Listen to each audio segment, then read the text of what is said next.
All right. Welcome to this live broadcast as we are, let me see. It says go live, but I'm already live. I want to make sure you guys can see me. Let me ask you guys.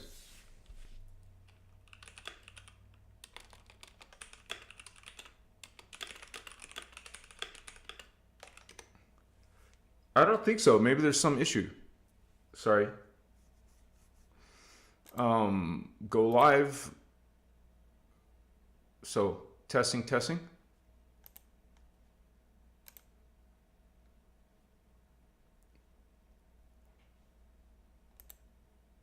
Looks like we're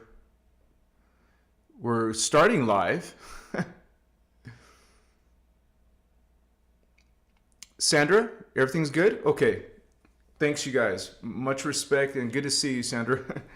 I will explain some things, what I've been going through for the past week.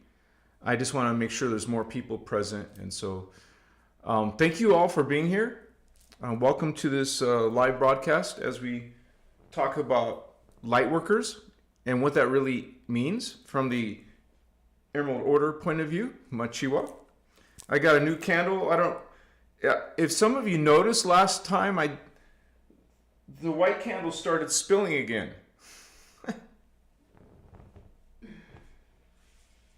You know, I got all this wax now on this new thing. So apparently I need a plate or some candle, a flat candle thing. I don't want some candle that covers up my candle. I want just a flat surface, so I'll take care of that. I just found out about that, so I'm gonna make sure it's okay this time.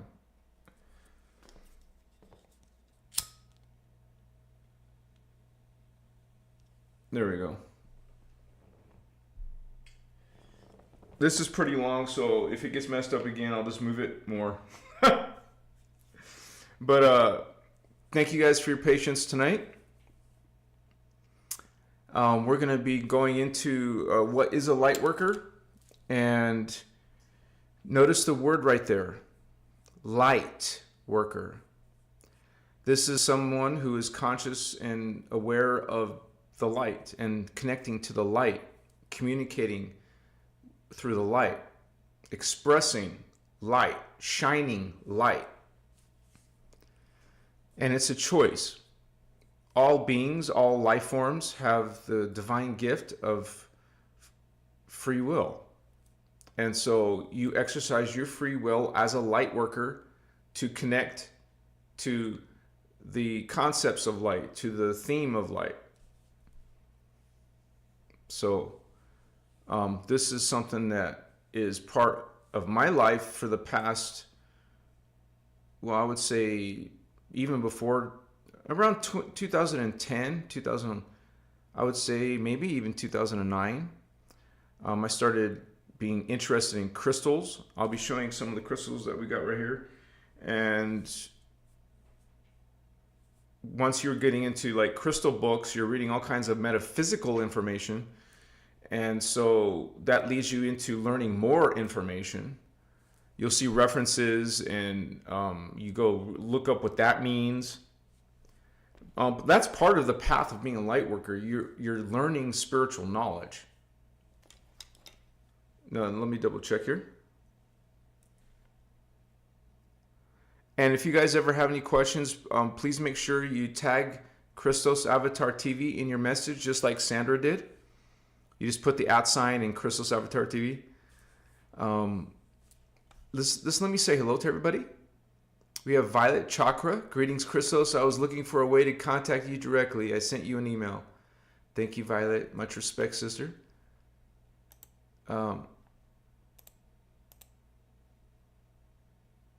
I don't see anything right here.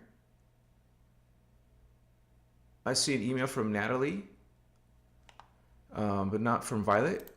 So we got Sir Madism. Welcome, brother. Good to have you, man. One of our first moderators to be watching our back during our live. Machiwa.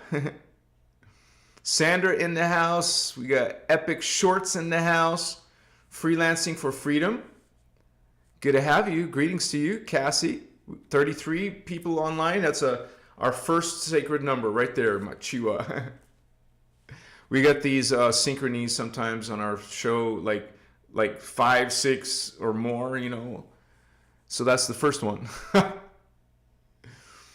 We also have Until the Sun Dies. Hello, everybody. Welcome to you, too. El Salvador says, Rashallah. Thank you for your positive vibrations, Holy One. We got Celine. Machiwa, Star Sister. So happy to see you. Much respect. So we definitely got 2 people covering tonight's live. In case there's any trolls, we haven't had any in a long time. So, can indigo children see light? That's for sure, Leah. Thank you for the question. You would say indigo children are.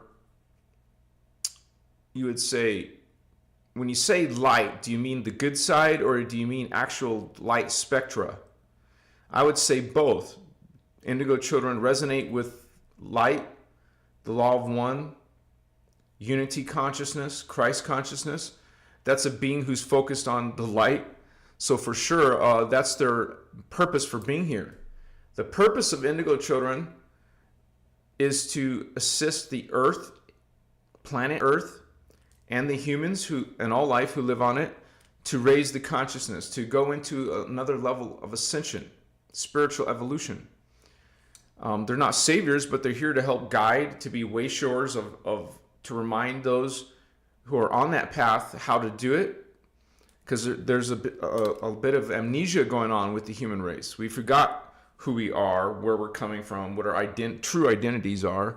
A lot of humans, billions of humans, have taken on false identities because of the creeds in religion and some of the false creeds in New Age even. So I would say billions of humans, literally, who are following those false creeds. So, but the indigo children are, to answer your question, they are following the light, but just like anybody on Earth, they could also be entangled on the dark side. They have a free will, so maybe they could abuse their free will or get tricked or duped or whatever. So when it comes to seeing light, yes, you open your third eye, you see light spectra, you see scalar waves, you see spirits, aliens, angels. So yes, those who are called star seeds and indigo children see extrasensory perceptions. So most definitely they see light. Machiwa.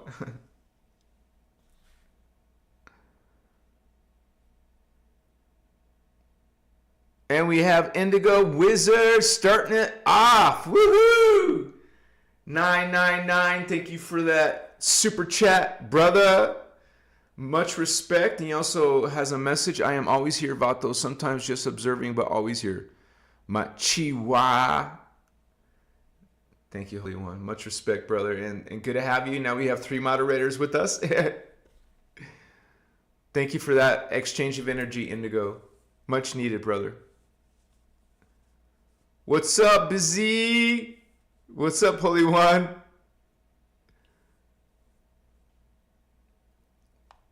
And Charlin, Holly, peace and joy to you, Charlin. And so I just wanted to say, well, let me wait till there's like 50 people or so. I would say, I didn't, when you say worker, light worker, it's like, what is worker? It's service to others. Okay, because there is a polarization on Earth where some are serving others, most are serving themselves. And that's where they're literally stuck in the identity of the ego. And so we want to go, do ego work and go beyond the third dimensional reasoning mind. Okay? You'll see a lot of 3D people hit that brick wall. They can't see beyond. They're trying to have these extrasensory perceptions, but they hit a brick wall. The reasoning mind, the ego. The ego is a brick wall where you don't see beyond to the spiritual levels of creation. One second here. Get this charcoal going on. And so when it comes to being a light worker or anyone on a spiritual journey, you don't want your ego leading your life, because for most people it is. When you don't see your multidimensional identity levels, you're not just a human, you're many different other beings and other timelines, simultaneous timelines. That's how the holographic universe works. So we speak or become consciously aware of the multidimensional selves, beyond the ego, beyond just the ego, beyond the earth. So you are dreaming, you are speaking, you are thinking multidimensionally. Those who are star seeds and indigo children, most humans are stuck in that ego, man. They're stuck in the reasoning mind. Their reasoning mind says, no, there's no aliens. There's not UFOs. There's not multidimensional realities with life on it. Their ego reasoning mind says, no, no, no, no.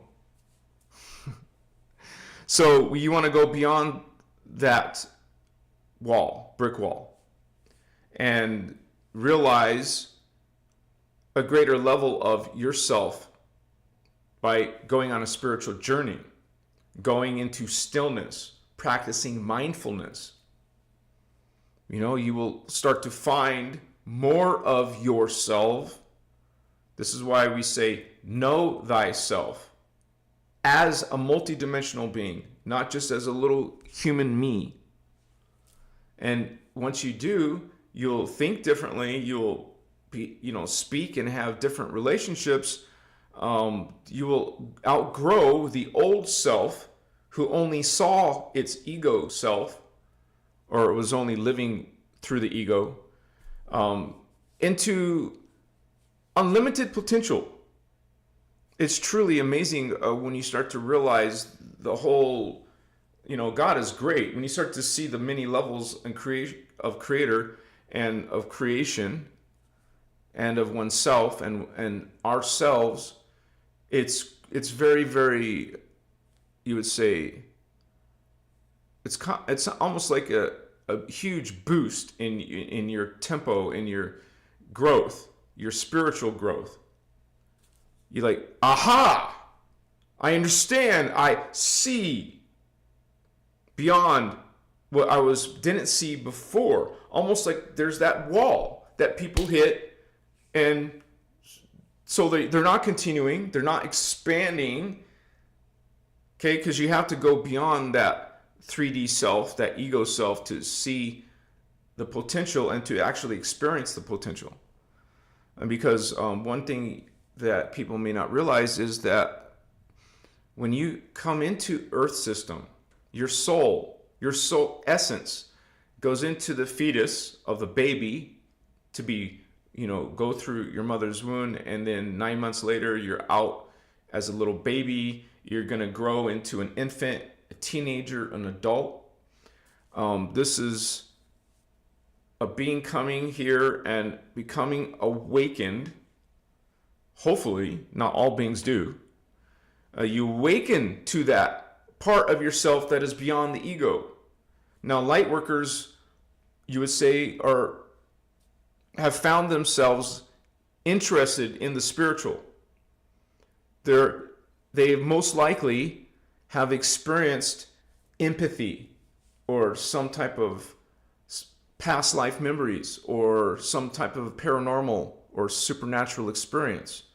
And so their life shifted from the 3D ego mainstream into the fringe, into the, what people call it's not a cult, but it's something that's a mystery of life. And so it's kind of like a whole new experience when you've had that paranormal event, because I can look back and see what sparked my life to suddenly be interested in the spiritual, to get answers. You'll start having a whole bunch of new questions, and you realize that a lot of information that we've learned in the mainstream religions is simply not true, is actually a distortion. And then now you're hungry for truth. You're hungry for light workers. And it starts your journey of expansion. Awakening is bringing in more light. What do you think they call it? Enlightenment. You're bringing more of that light. Machiwa. And you're going to do service with that new identity, realization. A lot of us who have found these teachings have been through some major shifts, realizations, and you become extremely grateful to be able to have this. It's a form of empowerment. It's a form of reclaiming a part of yourself that was forgotten, not lost. It was always there, but we reclaimed it. You remembered it. You will remember. It will play back like movies in your head. It'll be lucid even. You will be undeniable. You will have witness. You'll be testimony of that light, of that truth, of that potential. And then you're just hungry to expand and grow, baby. It's like now there's nothing stopping you. And as a light worker, this is one of the things that we do. Spiritual hygiene. We're very mindful of our space wherever you are. You become mindful of the energies around you. And especially when you're at home or something, you can literally create a sacred space wherever you're going to spend time in frequently. Make sure it's cleansed and purified. Sage, or use resins, not stick incense. You're not cleansing jack shit with the stick incense. That's all chemical. You want desert sage, or white sage, or some type of resin, which I showed you. Here's a couple right here. Resins. See? No sticks. Resins. I get mine at divineincense.com, but they sell wholesale or bulk, so you got to spend $100 minimum. But it's worth it. Why not buy a whole bag? One bag of frankincense will last you a year or more. I use it every day. It takes me a long, long time to get through a whole bag. And I do it regularly, almost every single day. I am doing this ritual of cleansing and protecting. And it makes a big difference, you guys, a huge difference. Because I've heard, people talk to me, they send me messages talking about how they get attacked or they're seeing dark shit. Well, this is putrefying to dark energies. They don't want nothing around, they don't want to be around this frequency. Why do you think churches smudge their space with frankincense? You see the priests going like this, they're swinging what? You see smoke coming out. That's a censer with frankincense in it. And they're just going around the space for protection, for cleansing. So I highly recommend it, you guys, as a light worker especially. So I just want to explain that I've had a problem with my computer. I've had this computer, no problems, since I built it in 2016. Right now, I'm on my secondary computer. It's not even that powerful. As a matter of fact, it's not that powerful, so I can't even open all the Adobe programs. I tried to open them. And Adobe used to let you download old versions, an easier one to load. But they don't allow that anymore. You're forced to only use the most recent version of let's say Premiere Pro, which is a video production software that I use to make my videos. But my computer, my secondary computer can't use it. It can't even open it because Photoshop or Adobe doesn't allow you to even use it without being a certain graphics card. So I literally haven't been able to create any work, you guys. I'm on this sucky computer. You know, I'm very grateful I had an extra computer, but it won't let me do what I need to do. So I'm just letting you know I had to order parts to fix my other computer. That does, you know, it's just going to cost me a lot of money that I don't have, but this is 9-year-old computer. Something finally happened that I have to take care of.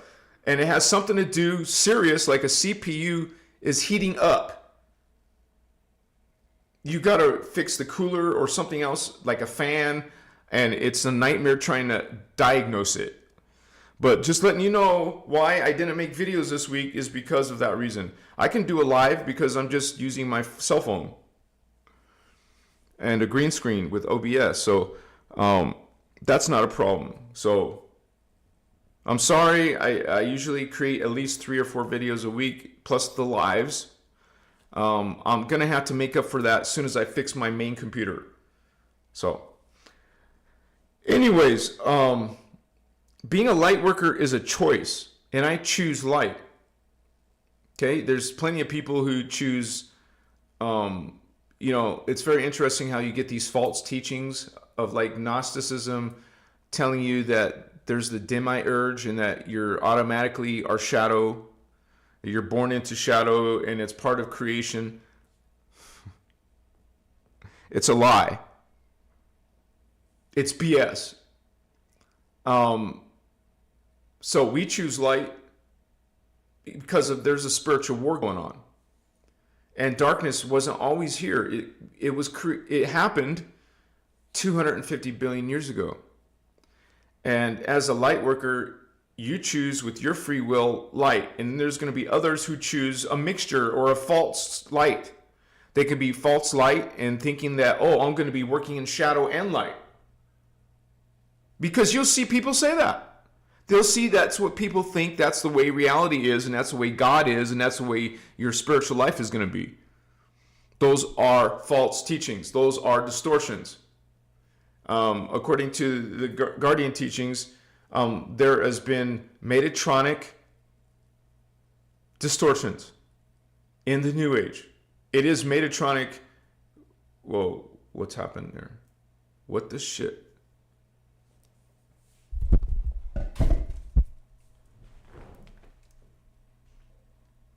Oh my gosh. You guys, give me a second. Apparently, I gotta plug in my phone charger.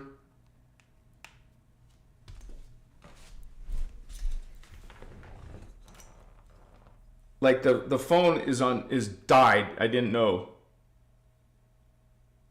So give me a second. As it loads, I have to wait for it to load. But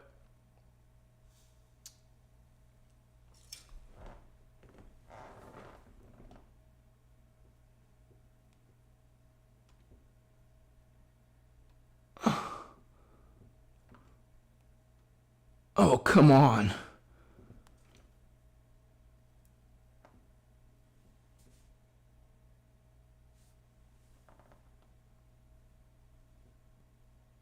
Sorry, guys, I have to go through these steps to redo this.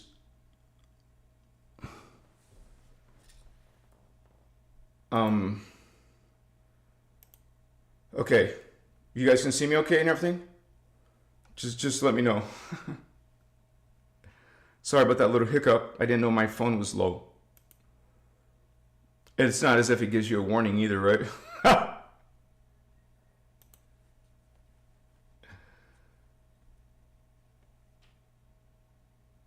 Yeah, you said it, Barry. Probably something going on, right?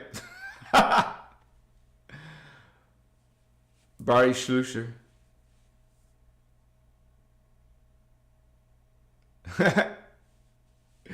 Indigo Wizard made a good point.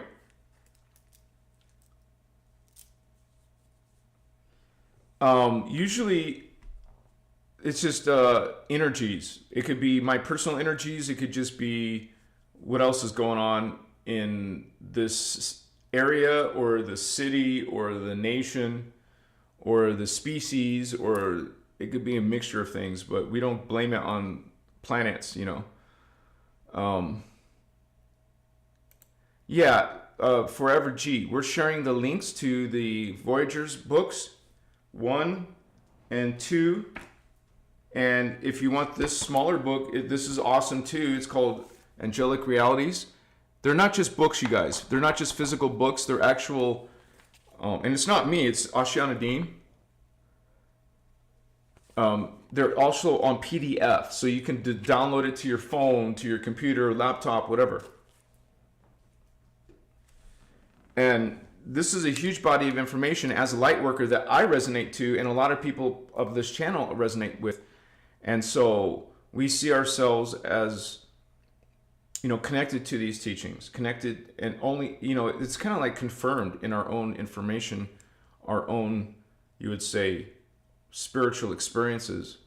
Like I've literally had experiences that confirm these teachings, you know. So I it's not a doubt, it's not a belief either, it's a knowing from experiencing my avatar, my Lyran Anuhazi self, and my Azurite self. The Azurite was the most profound.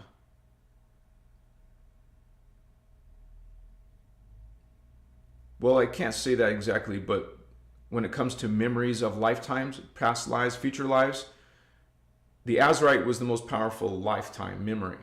But I have seen actual ascended master levels. So outside of the time matrix. But I saw, of course, a lot of things happening in the time matrix, a lot of different ET races I've seen. Lucidly, unmistakably. I mean, I saw how these teachings talk about the reptilians. I've seen reptilians. I've seen Orifeme. I've seen Azurites. I've seen Lyrans, lots of Lyrans. So this is why I have a strong connection to Anuhazi's cat people. So other people are connected to Pleiadians, Syrians, Orion, Andromedans. That's, you know, everyone has their own connections coming to Earth here.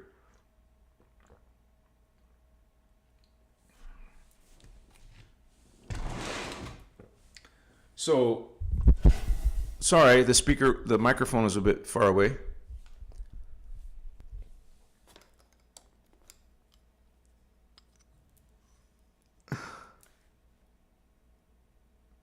I have them all, Burry. Lots of left. I have negative frequencies attacking me as I was hopping to get the incense. Forever G. Yeah, hopefully that will help, brother. And I encourage you to learn the Maharic Seal technique, the 12D shieldment technique. It's excellent for protection. I don't have any problems like that. The only time I have problems is when I go on psilocybin because it's so powerful. You're blazing through 4D. I think when I go up and up and up, when I get through 4D, this is where I find darkness. Or you can say, you know, within my family, there could be some dark aspects in the 4D. But as soon as I blast through, because I get through that, everything they throw at me, I transmute it.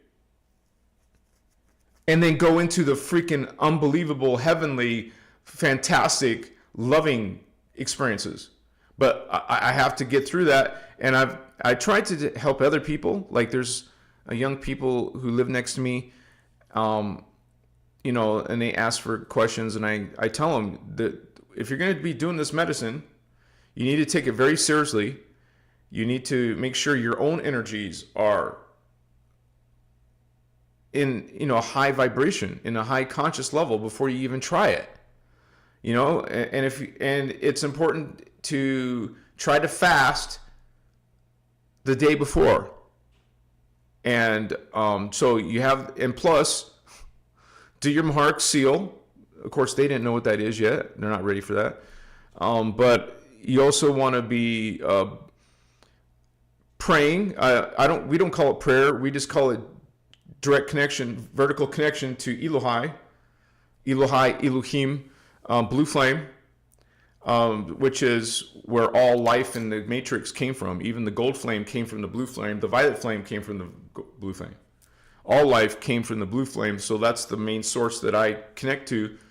It's not prayer, it's direct vertical connection. Connecting yourself, speak to yourself up there. And so, like a prayer for protection. Elohai, protect me. I am protected. So, I use both terminologies. Ask for that, guardians, protect me, holy ones. I am protected. I say that, I repeat that. I am protected. I am, see it. When you say it, see it. So you don't just mess around. If you're having problems, that means you need to burn incense. You need to throw up your Maharic seal. You need to get your thoughts in order, your life in order, because it could be a combination of reasons why you're having dark energy show up in your hologram experience. 1 second, I gotta sneeze.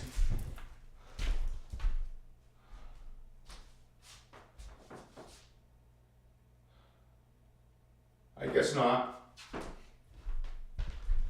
It's not going to let me sneeze when you want to or when you need to, when you become conscious of it.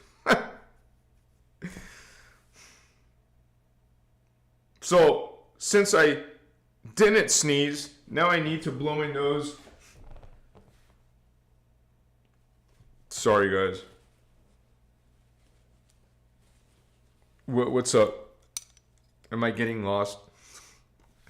So let me mute the microphone real quick, right?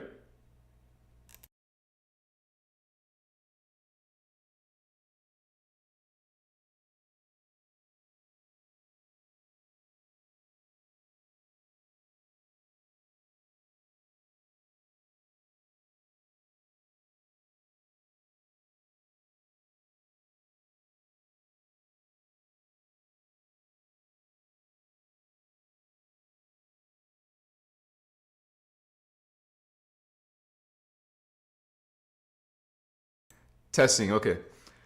All right, you guys. 12 signs. I want to talk about 12 signs that you may be a light worker. You feel like you don't belong. Raise your hand if write it in chat if you feel like you don't belong. You've never fully resonated with the world around you. Social norms, right? The mainstream, surface level conversations probably bore you, and systems of control feel foreign. Like you're here, but not from here, right? So those are some of the things that you may find, a connection as a light worker, because you're a spiritual person trying to find, well, you're seeking knowledge, but you're also just practicing your works. A lot of it's healing or teaching or whatever, something like that. Another one of these 12 signs you may be a light worker. You're deeply empathic. You sense people's emotions. Okay, that's a common factor among light workers. You naturally feel others' emotions, even when unspoken. Crowded places can overwhelm you because of that. Your sensitivity is not weakness, you guys. It's a light worker's radar for vibrational truth. So we start to realize, that free will choice we talked about, aligning yourself with light, that's your integrity. And you're always, checking. It's your light worker's radar. You're checking for those frequencies. You align with those people. You align with those things in life. and you'll see it in everywhere. When you align yourself with the unity and Christ consciousness and connect to your higher selves, you'll see all kinds of distortions out here. Okay, we're not judgmental about those things. We don't condone what the darkness does, but we are recognizing it and making sure we put boundaries on things we don't want in our hologram experience, in our fields. Okay, we know which type of people to have as friends and which ones we don't want as friends. We still love all, but we're going to hang out with like-minded people, people who also care about unity and equality, reverent respect. You know, we practice the 12 attitudes of mastery, and even if you haven't memorized all of them, you can see it in people if they're living a mindful life, if they're respecting people and their differences. And you see when they're practicing the false creeds, or you see the distorted characteristics in people. And so you have different criteria. You have different values as a light worker in unity and Christ consciousness, practicing law of one and the attitudes of mastery, the responsibilities of mastery, because we want to become masters of energy, masters of consciousness. It's a journey. It's a lifestyle. And we find ourselves naturally shifting our current 3D life and our current 3D friendships and conversations and our current 3D thoughts. We shifting over. This is what a light worker started as. Shifted from 3D to a higher 5D or more. So we're trying to connect to those values that we see guardians practicing within unconditional love, omni love, loving all. That's what these teachings bring us. So this is something that we find in we start to we desire to bring in those high vibrations, man, and live a high vibration life, have a high vibration attitude and respect for others. We become new people, and we don't tolerate those old energies in ourselves or within others, trying to bring that into our space.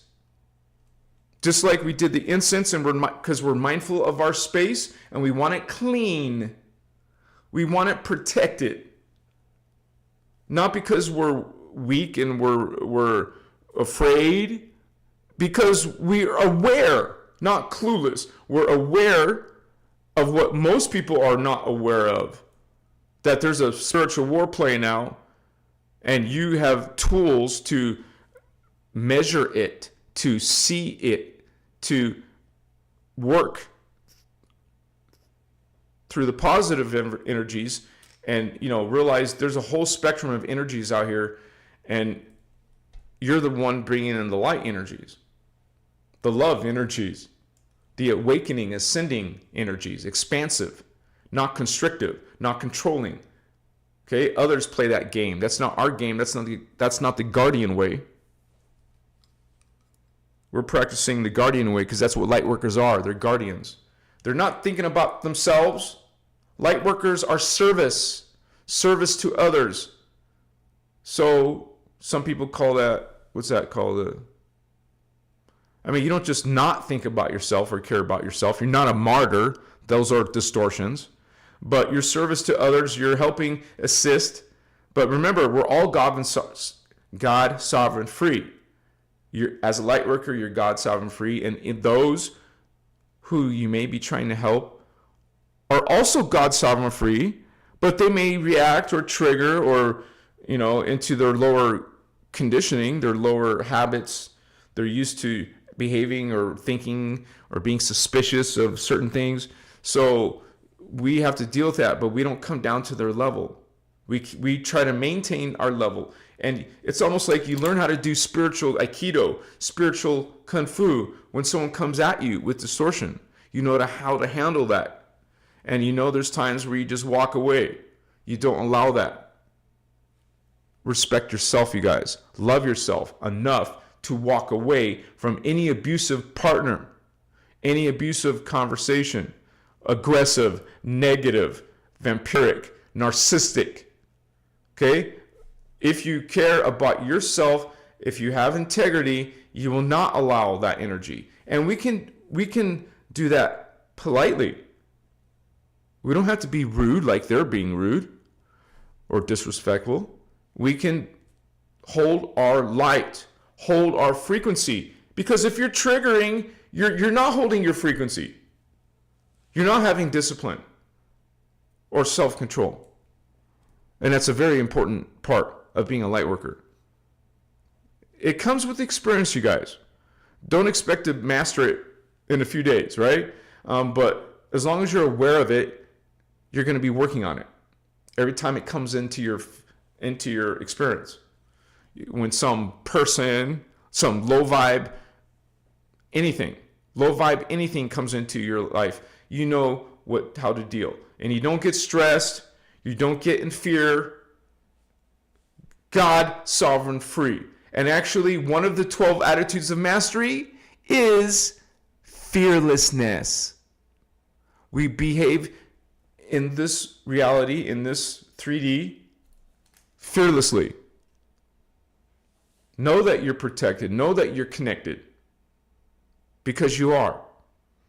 And so we want to be very mindful of our energies and others' energies and work through our life accordingly. Let me see. Another one of these 12 signs that you're a light worker, you've experienced intense suffering or trauma. I wouldn't say every one of you, but a lot of you have. Light workers often go through early life challenges, or what you call the dark nights of the soul. And I mentioned that in one of my other lives, 2 lives ago. Those aren't punishments, you guys. So don't think down about yourself. Why am I going through this? Right? There are spiritual initiations to awaken your gifts and deepen compassion. And so you could even say that your own soul put you through that. Because you are the soul is you. So the soul is putting itself through those challenges. And so you're not being punished like a lot of 3D people think God is punishing them. But God doesn't punish. If anything, we punish ourselves. And so we're not following the same ideas and beliefs as the Bible or religions who say that God judges you or punishes you. Sorry, false creeds. That's fallen angelic propaganda. We talk about that a lot on this channel. And so I encourage you guys, if you're new here, to check out some of those other videos, because we talk about the fallen angels, specifically the Anunnaki, the reptilians, how they're infiltrating, how a long time ago, not just now or recently. And so, and also be aware of that we've had 3 human seedings. They wiped us out on the first seeding and the second seeding, and here we are fighting them again, dealing with these fallen angels, extraterrestrial races, malevolent ones, again, the 3rd time around. There's also the fact that, according to Voyagers 2, they have actually taken over parallel Earth. And they're more evolved than us there. It didn't matter. They took it over. And so they want to take over our Earth. So it's a spiritual war, you guys. So as a light worker, you're actually working for the light side in the spiritual war. And you will find yourself as a light worker being targeted. Because if you're a light worker, that means you're probably an indigo child or a star seed of one of the star seeds who have incarnated to do service. And we know historically they have attacked indigo children. They're attacking them in Jeshua's time. There was a few hundred years ago in France. They murdered all of us, the indigos. They have come in, you would say, ancient Egypt. They've come in Atlantis and Lemuria. And so this is an ongoing thing. And when you understand the greater creation context, you know that this darkness exists between dimension 1 all the way up to dimension 11. So we're in 3. We have to go through 4, 5, 6, 7, 8, 9, 10, 11. And then after that, in the 12th dimension, you're free from that drama. You don't see other people talking about that. This is not in New Age or religion. In religion, they say you got to believe in a sacrificed, mutilated Messiah, or you're going to go to the lake of fire. And you're going to be judged. Or there's people saying that, oh, the Galactic Federation is going to rescue us, or someone's going to help you. You guys, you can't beg, borrow, steal, buy your ascension. You actually have to go through the work. You actually have to go through the expansion of consciousness and awareness and memory. And so we're all responsible for our own spiritual evolution. You can't just set it aside. I will wait my next life. What if there isn't a next life? Because of what the fallen angels are doing, what they did to Parallel. What if it happens here? Because even though that we're not in a falling phantom Earth, we still have the danger of what these ETs can still do. So that's not about fear. That's about us getting our act together as a group of light workers, a group of guardians. And so it's something that's, you could say we actually incarnate as a group, as a family of consciousness. A lot of us are of the same bloodline as Jeshua, Jesus. That's the Essene bloodline, bringing in from King Solomon and his Ceres Egyptian mother, you would say. That was all part of, that's how it all came through Jesus. Jesus brought in that line. So this is how we have this connection, and it's actually a connection to Sirius B, Sirius, another planet. That's what we are. We're ETs from other planets, other dimensions. When I say us, I mean like light workers, star seeds, indigo children. We come and birth in, like we said earlier. We grow up, hopefully awaken, and do our service, do our mission. And as a group, as an individuals, we're very powerful, but as a group, we're even more powerful. And, back in the days, they would do grid work together. They would do singing together. They would be healing together, okay? So you have a big incentive to be part of some type of larger consciousness. You are powerful, but we're more powerful as a team, as a group. So we're going to do more group stuff together. For example, when we meet, there's a small group of us meeting in Sedona. I hope we'll find time to do the Maharic Seal together, find time to sing a couple songs together. I encourage all of you guys to find someone in real life. Even if, we can do stuff online together, but eventually, there's going to be opportunities for us to go visit each other, to go meet up together. And so I think that's important. We can actually, you would say, our interaction actually activates more of each other. And so I think it's a strategy, even just like it's a strategy to be with your soulmate or twin flame, because that makes you more powerful.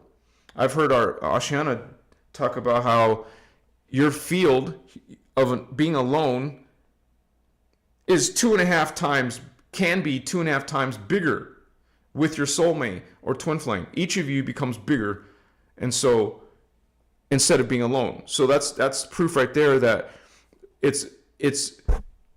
we have incentive to come together. I mean, not just soulmates. I mean, just parts of the shield, parts of the group of indigos and starseeds and lightworkers, empaths. We're coming together.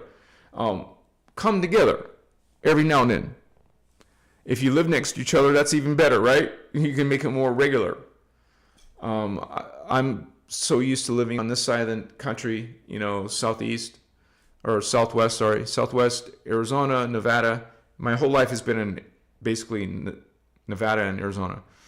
So I'm a desert guy, so I'm used to the heat. But to me, I'm meant to be here. I'm meant to be, and I have been here before. I've been in hot climates before.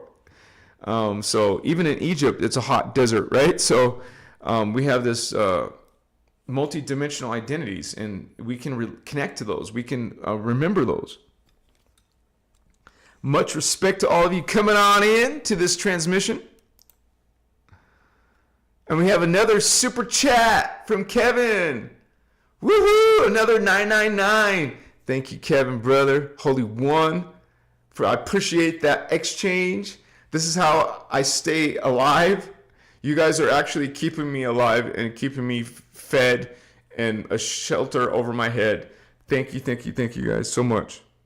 Especially now after I told you my computer story. I really, really need it, you guys. Everything extra definitely helps. Bless you, Kevin. Thank you, Indigo Wizard. What's up, homies? Yeah, you said it, Indigo Wizard. Individuals can make our shield as massive as the infinite. Intentions are limitless. And so, yeah, when you learn about the aura, there's the one that's really close to the body. There's one that's farther out, farther out, farther out. Okay, you get to the 15th one. That's universal size. So yeah, we're infinite. We're huge. We're part of the God self, the unified field. We're inside it. You can't be separate from it. You can't go outside of it. There is no outside of the unified field. There is no outside of God. There's only part of God, inside of God. This journey, this reality, this life has always been an inner thing. So this is something that we come to realize within ourselves. Backstage with Soulstar, Holy One. Woohoo! Bless you, Starseed. Thank you, Holy One. Thank you so much for helping out. It's so honored to have you guys in the group tonight together. We got 100 souls on right now. And I know that many of you guys are also Lightworkers Awakening in 2025. There's so many landmines out there. You can learn. Realize this, you guys. You can learn false teachings. You can learn false light systems. They're out there. And when you haven't found your inner Christos, which is your divine spark, your inner vertical connection to source, if you haven't found and realized your connection to source God, then you will most likely fall for some of these distortions in New Age or religion. There are good things in there, but it's sprinkled with some truth, but the main principles are twisted, distortions. They're not actually helping your ascension, are they? They're actually hampering it, blocking it. Literally, when you realize that, okay, I'm actually running reverse current because that's what I was taught by Drunvalo Melchizedek or some other video or teacher or system or book or video. How do you know the difference? When you find the law of one, you will know the difference. You will have discernment. You will understand the discernment. What makes something distorted, what is not. And you will discover that there is a huge, what you call forbidden human history. And you're going to reclaim that. And you're going to start activating because of that. The more truth, the more actual light that is real actually has a fundamental, powerful change within yourself. This is why we line together as resonance. It's kind of like a lie detector. We know when something is BS by how we feel. If you feel something is off with someone, pay attention to that intuition, Lightworker, because most likely part of you, the soul level, knows that person is bullshit or lying or deceiving, manipulating. So you pay attention to what you feel because it is part of your Geiger counter, part of your lie detector, part of your distortion checker. Be mindful of what you're feeling because you're feeling something for a reason. Machiwa.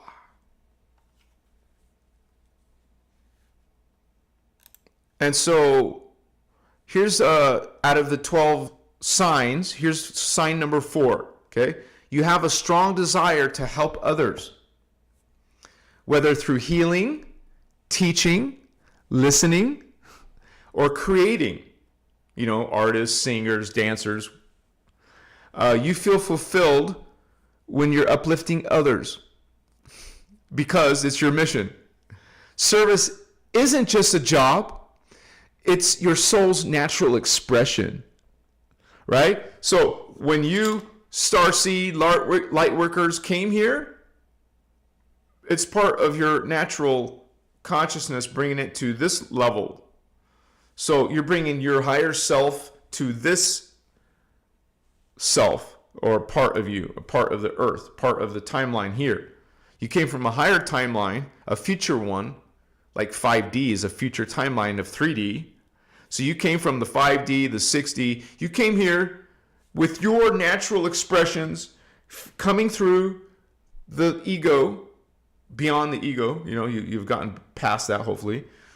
And then, plus you're on a spiritual path. You are working and running frequencies through your body. You are becoming aware and you're starting to remember. So you'll start behaving just like your higher self did, because those are your natural expressions coming through this level. This is part of what we're supposed to be doing, like living an example of, being the beacons of, the light beacons. People will see you and they may even feel there's something about you. We're not about ego. We're not supposed to be snobs either. You know, how we treat in others. You're reminded by the attitudes of mastery. We treat all life, even if you think you know more, you treat all with reverent respect. Machua. Sign number 5, you guys, okay? Out of 12. You're drawn to spirituality and consciousness. Duh. Even without being raised in spiritual settings, like I wasn't raised that way. I was strict religious family. You've always been pulled toward higher truth. And, you know, like metaphysics, meditation, or ancient wisdom.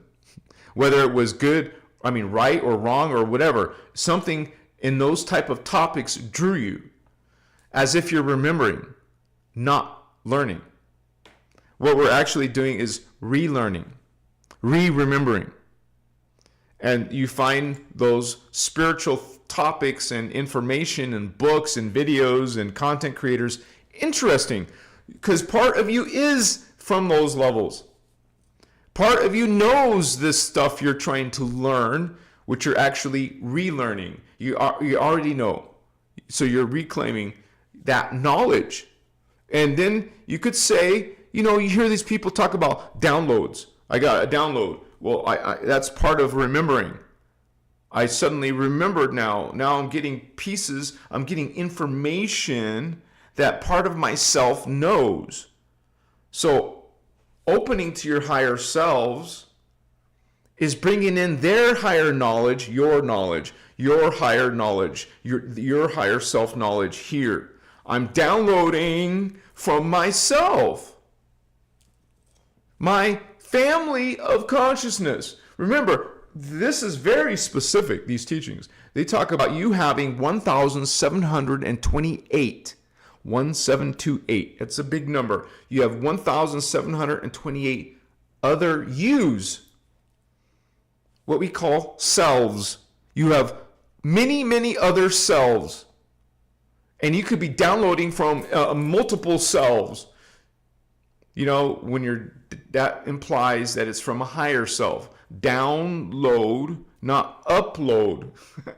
You're receiving, not transmitting. You're receiving higher consciousness from your higher self. But you're not connecting to a higher self if you're not even on a spiritual journey. What are you doing? You're lost and maybe clueless. But when you go on a spiritual journey, you're educating yourself, you're learning knowledge like this. Why not start with Voyagers, right? And then you start to realize and remember, oh yeah, I resonate. I remember. When you resonate, that means there's part of you who knows. There's part of you that says, oh yeah, of course. So you could say the path of a Lightworker is a path of remembering. And most likely, like most of us, we're surrounded by 3D people in our family, in our friends, in our, unless you replaced all those friends already with woke people, high vibe people who are also experiencing the paranormal, supernatural. So this is definitely coming from a specific lifestyle. And speaking of which, like I said earlier, I started going into an awakening just by learning about crystals. Like this was always, I would say, either quartz, clear quartz, because there's different kinds of quartz. This is the clear one. Clear quartz or amethyst are one of the two beginner stones I always recommend. So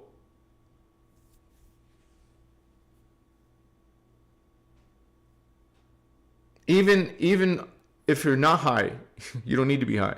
You can still feel energy and realize the spiritual science. You have a palm chakra and you have fingertip chakra. So when you hold something, you're connecting. You're connecting anyways, but this is a strong connection. Just like you're connecting wires or, appliances or computers, you're connecting more reception, more clarity. And you can now focus, put intention, communicate, receive visions. When you go to a sacred site like Sedona, Mount Shasta, Lake Titicaca, Peru, there's two main stargates up there in Peru, but Machu Picchu is the one that I went to. So the Sacred Valley of Peru is very powerful, extremely powerful, and I've shared my experiences there because I'm a desert boy. And I ended up in 12,000 plus altitude. I literally made me sick. It's called, I don't know, I forgot, can't remember the simple word for it, but altitude sickness, something like that. I had to go to a Peruvian pharmacy and I didn't speak their language. So even though I'm Hispanic, I don't know Spanish. I still had to communicate, and they helped me. They worked, had patience with me, and they figured out what I needed. Most of the hotels in Peru, they have these cocoa leaves there. So you eat cocoa leaves regularly, so you don't have altitude sickness. If it's called altitude sickness or whatever. But yeah, it helped. Eventually I stopped feeling sick because I got used to it maybe. But it was hardcore altitude, man. Holy cow. I mean, I've hiked some high mountains. Like in Arizona, the tallest mountain is Mount Humphrey. I've been up there. But that's nothing near Peru, right? So, yeah. And speaking of Peru, when I was there in Cusco, they have some really amazing crystal shops. So if you guys ever find your way there, I recommend you go check out the crystals there. But yeah, I got a few stones. I got several crystals, not several, because, I had to bring them back on the airplane. But yeah, I always recommend clear quartz as a light worker. Here's a very interesting energy. You don't have to get them this big. I like to collect small ones, big ones. This is carnelian. This has also got an amazing energy.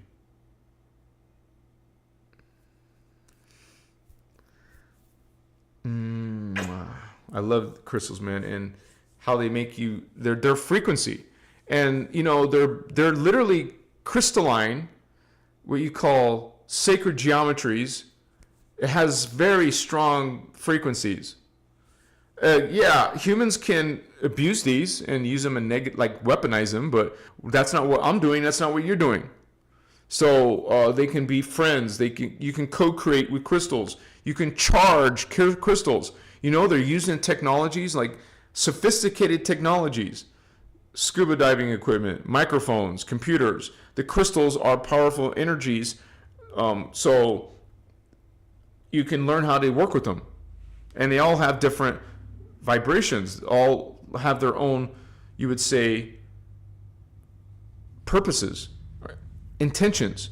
Like if you're working with manifestation and intention work, you could pick out the specific crystal that's been known to work with that frequency, whether it's pink quartz for love or citrine for mental focus, those kind of things.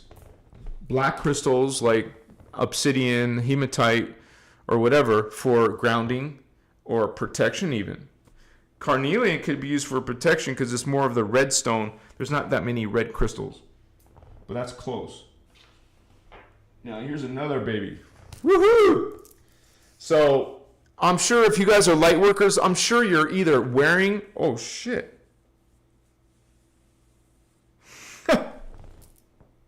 Let me get my amber.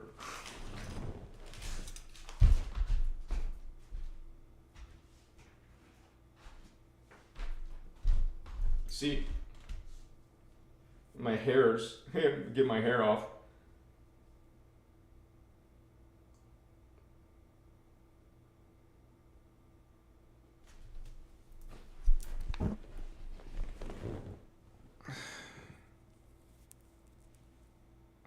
I got this when I was with Starman. We were both at the Crystal Show in Tucson, Arizona. It happens once a year.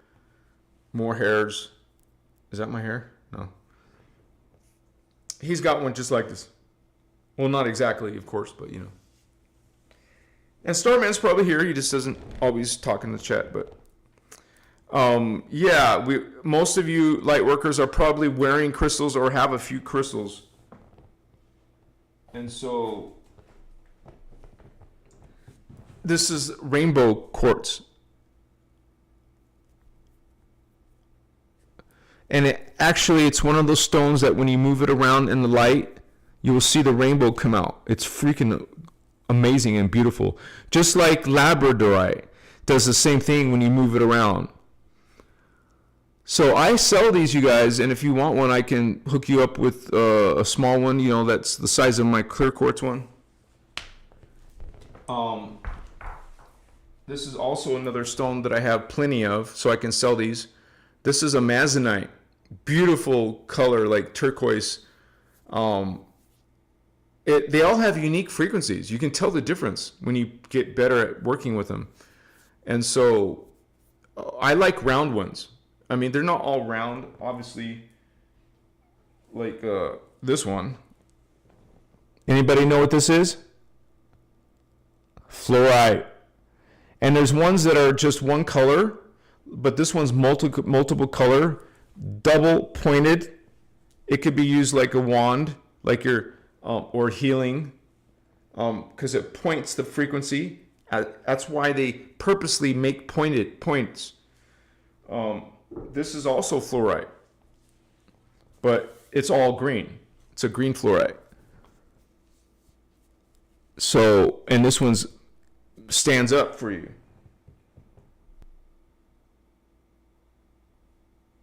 I'll put that right here. Wait, don't fall off. I don't want it to fall down, so let me just lay it down for now. But yeah, Amazonite is, you see the difference in color, green color. So if you're looking for, here's another green color. Like, that's fluorite. That was Amazonite green. I do have some turquoise too.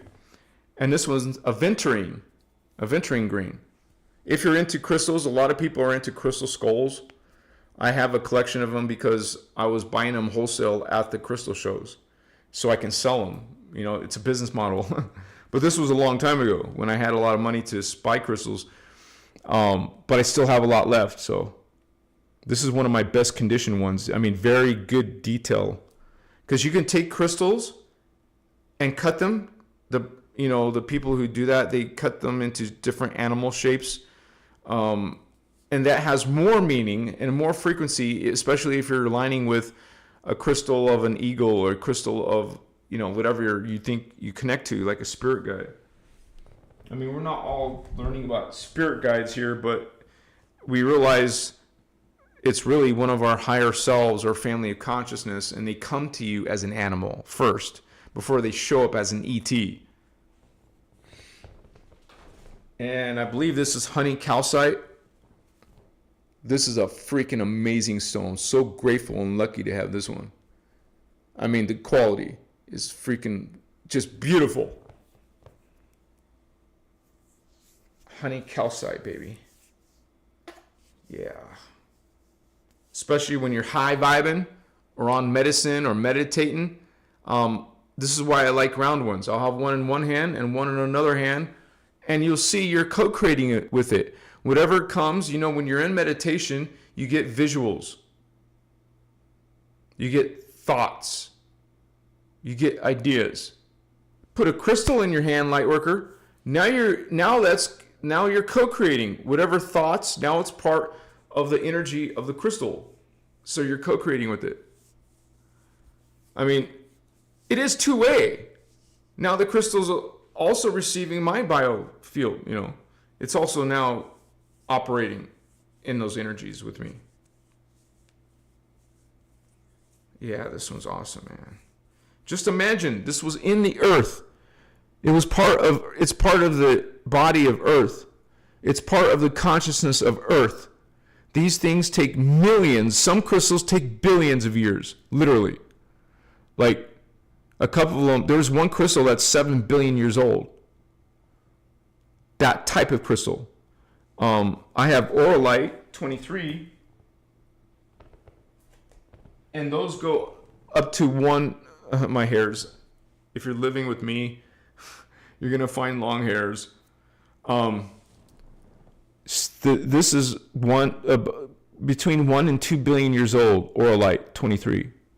Some of them are just a few hundred million years old, but they're still ancient beings. But yeah, I love this crystal. And you'll find yourself working with crystals, and it's so wonderful to meditate with them. And then you actually literally feel the physical energy off of them.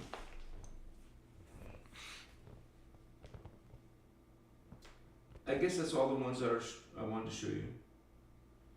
But I'm wearing, this is partially, I believe this one's amethyst. This could be amazonite and obsidian. Some type of copper, and there's a black stone, I can't remember what it's called. Starts with an S. If anyone can remind me, let me know. But yeah, I recommend Judy Hall, Encyclopedia of Crystals. I have it here. Let me show you.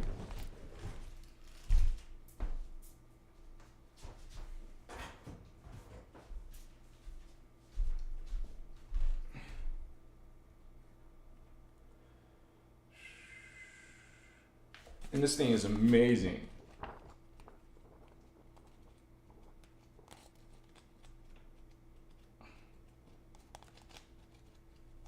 It's one of the best crystal books that I have. Very informative. You can watch videos about Judy Hall. Like if I wanted to now, if find out what that black crystal was, I can go in here and look it up, and you'll see all the attributes and connections that people have found with the energies of these crystals.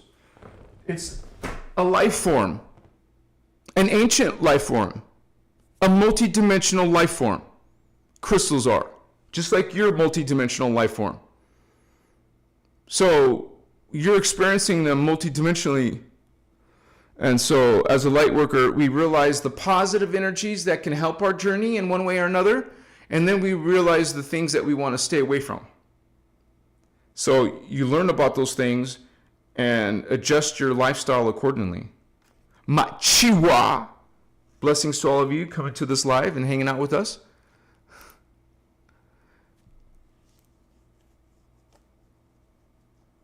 Mike, I think you pronounce it Mike, right? Oxmal? I saw you using some incense earlier. Was it frankincense? Yeah, I burn it. If you're new here, I realize I burn it every time I do a live. Actually, I could put more of it.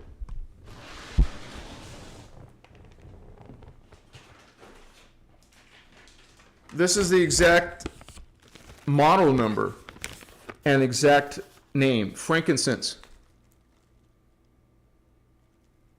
And when you're burning a disc, you just need a little bit. You just need a couple pebbles of it.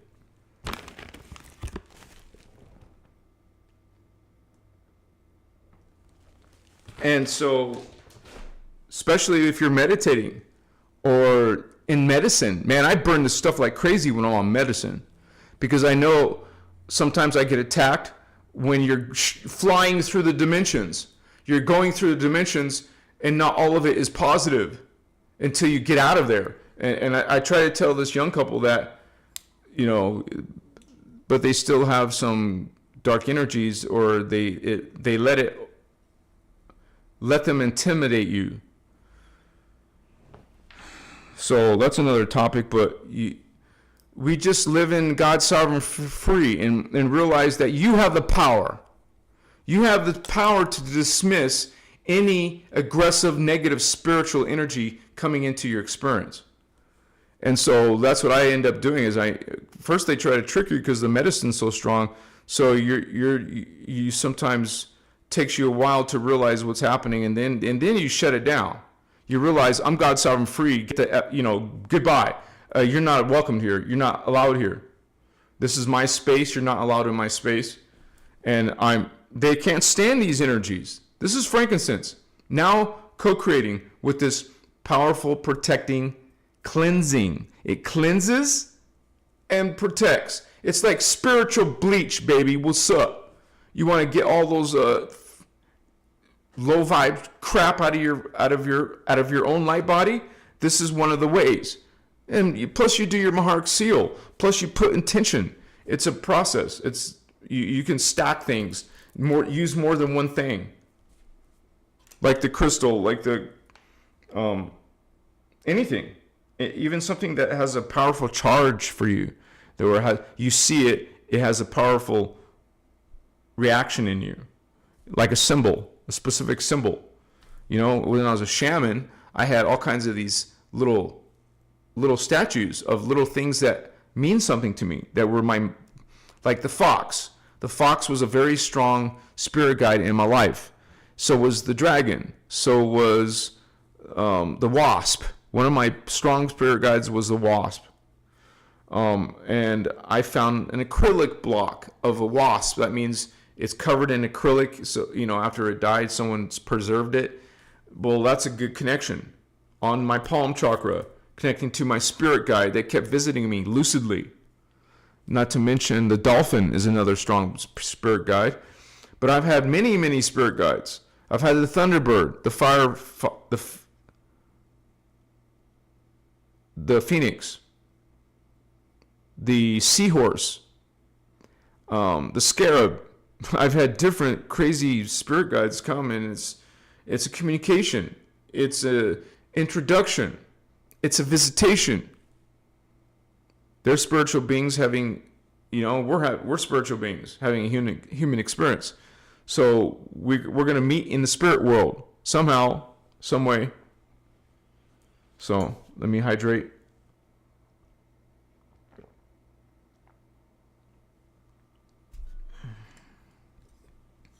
Let me check. Yeah, Sir Madism, you said it. It's always a battle at the start. What I noticed, and this is where Christic people well, damn it. I've heard even Ashana, damn it. Put down medicine because of that reason or whatever. But you guys, this is frequency. This is consciousness. And it's multidimensional consciousness. So these beings or spirits aren't here in 3D. They're in higher dimensions, and you're changing dimensions on the medicine.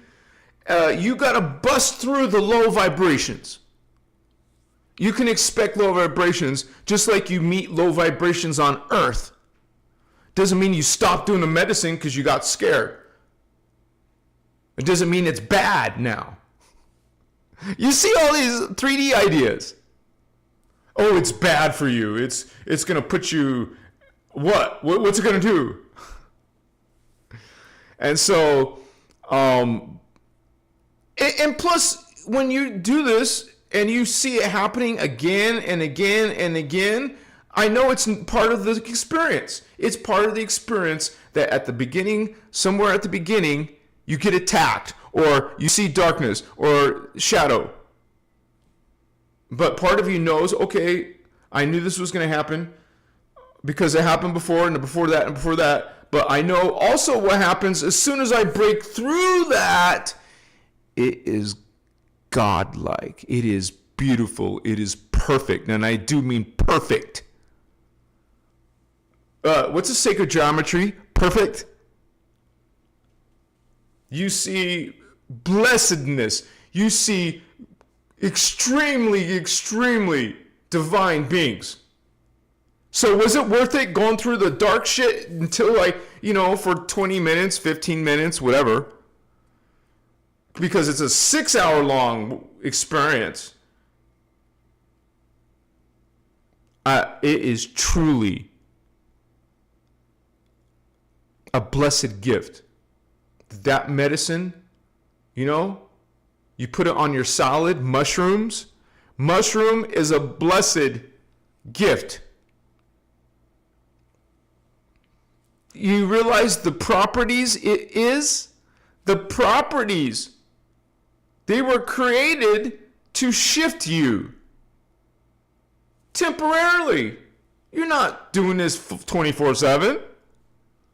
Every once in a while. I do it only a couple of times a year, literally.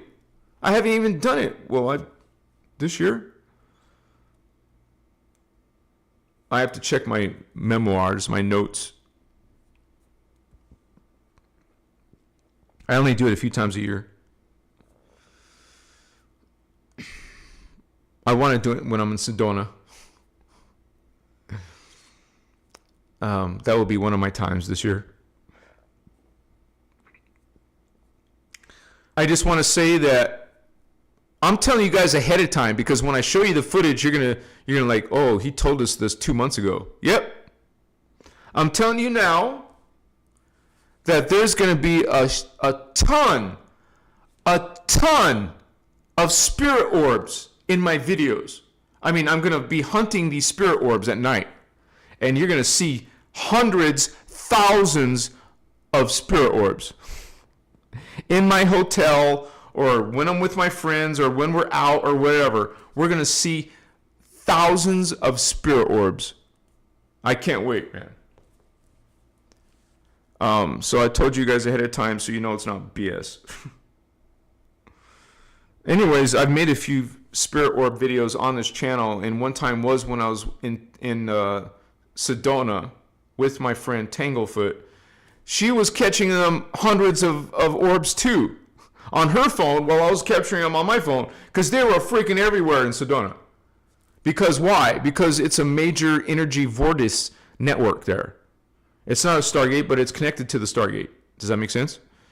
The actual Stargate is the painted desert of Arizona. You probably have no information about that. When I say painted desert, what is that? So that's the actual location of the Stargate. It's not Sedona, but Sedona has connections to it. So this is why Sedona is strong. Imagine the actual Stargate. Just like when I was at the actual Stargate at Machu Picchu. It's off the charts, man. A once-in-a-lifetime experience. Maybe I'll go again to Machu Picchu, but so far, it's a once-in-a-lifetime experience I had there. You know, it takes a lot of energy to go to another country. There is no direct flight there. You gotta take a bunch of buses and trains before you actually ever get to Machu Picchu. So it's a trek, but well worth it. I spent a few days there. I mean, we got there ahead of time, so we stayed that day, and then the next day, I probably stayed taking pictures and videos. So powerful, so extremely. Even the nature was powerful and mystical. You're above the clouds in Machu Picchu. You're looking down. It's a floor of I mean, there's cliffs everywhere. So you look off a cliff, you see the clouds are down there. So you're above the clouds, and sometimes in the clouds. It's such an incredible experience, man. It wasn't part of the ayahuasca thing, but that was something I opted to do. And there were some of us in our group that also went with me. So there's a group of us that came from the Sacred Valley of Peru, Machu Picchu trip. So I even lost my suitcase. I mean, I didn't lose it. It was stuck on the train, or I somehow got separated from the train. Oh no, they were supposed to bring it to me and it wasn't there. So I had to find out, why isn't my suitcase here? OMG, right? To lose your suitcase in another foreign country is scary. It all worked out. I got it back. I love you guys. What's up, homies? What's up, Lightworkers? Mike, can the animals' pets be brought onto a path to spiritual transcension along with us? If so, how can I tell if my pet is compatible for ascension? Sending love from Charleston. Blessings, Charleston. Thank you, Mike. Holy One. The truth of the matter is, well, that sounds cool, right? Can they go to heaven with me? There's no heaven. Not like what the religion thinks. There's multiple realities. And you have a DNA tip, and you have a 12-strand DNA template. 12. Your pet has 2. It's on a whole different spiritual evolution than you are. Yes, the animal could be evolving and out of animal life, but remember, you live 144 times, incarnations in density 1. Well, so does your animal. Your cat also lives 144 times. And they're going to go through their stages of awareness. There will become lots of cats, lots of dogs. There will be different animal life, different insect life, different plant life. They all go through their own evolution. They're not going to go with your evolution because you're not from the same DNA template. They have a totally different DNA template than you do. But they're also going through the same thing you're doing, ascension, through time. You're going through ascension through time, and so are they. And so part of you knows this being. A part of you and your pet know each other on a higher level. That's a very interesting thing to think about. And some people who are psychic say that animals can talk to you, or you can talk to them, or you can know what they're saying. Have I ever had that happen to me? No. But some people have, and there's no reason to doubt them, because they speak in your language. Or there's a translation that happens, of course, when it comes to consciousness. You're not limited to just English, thankfully. But yeah, this is something that I'm sure you'll run into your animal, your pet that you care about, and most likely, just like, we have agreements when we come here. Maybe you had an agreement with your pet to meet and be together for a while. So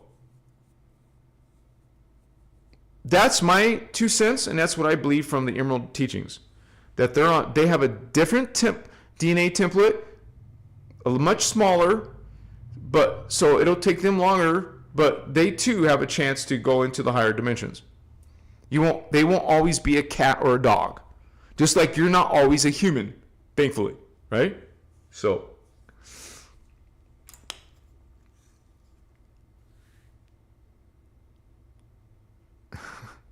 and think about this, you guys. Some animals have psychic abilities.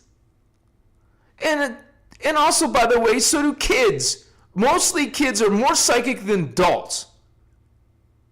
So your little kitty cat has certain abilities that you don't have. Think about that.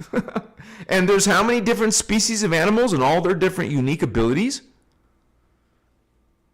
This is why we're supposed to, as guardians of Earth, be caretakers and custodians of all the animal life, plant life, in assisting and helping in their evolution, not freaking eating them and caging them and putting them down.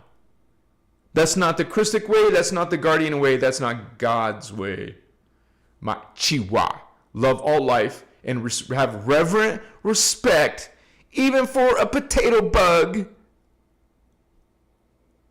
If you know what that is. A flea. A cockroach. A spider. Have reverent respect for all life. Don't hate on some bug because it scares you. Or some rat or mouse. Girls are scared to death of those. What? Some girls are. A little mousey jumping on a table because you see a mouse. OMG! You guys, I just want to say, if you're enjoying this message, please consider making a live donation. It's called Super Chat. There's a little $sign right there. See the little $sign? You guys support this work. Support one of your favorite content creators. This is my job. This is my full-time job, and that's how I can pay bills. Thank you so much for supporting this work. I appreciate even a small gift of $5 or whatever you feel called to, you guys. So I have to say that every now and then. Thank you so much for being here with us. And if you guys have questions, make sure that you highlight it. Tag me. Like tag Christos Avatar TV so it shows up. Whoa. I spent the night in the King's Chamber. Meditating. Were you by yourself, bro? Or was that a group thing? And wasn't it completely dark down there? Or did you have a flashlight? That's cool, man. That's powerful.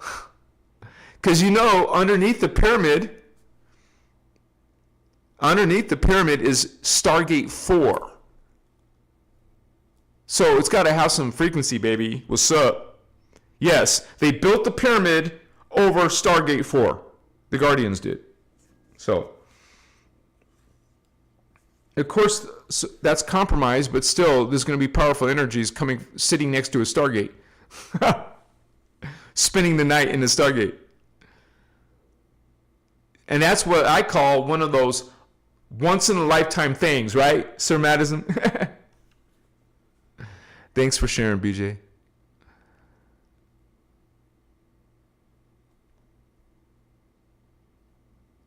Oh, wow. Asia Rad said, I saw a fairy at Machu Picchu, and I wouldn't doubt it. Machiwa. Before I came to Peru, they let us know ahead of time we weren't allowed to bring any medicine. And it was actually very strict. So I didn't bring medicine. So, that kind of medicine, cannabis. So I would have loved to be on medicine at Machu Picchu. It would have made a difference, but next time I'm going to be much more wiser and make sure I'm set up. Because when you go to another country, you usually don't know anybody who can hook you up. And you don't know all the laws. Like we have flexible laws in our country that's even being sold in the public. So thank you for sharing, Asia.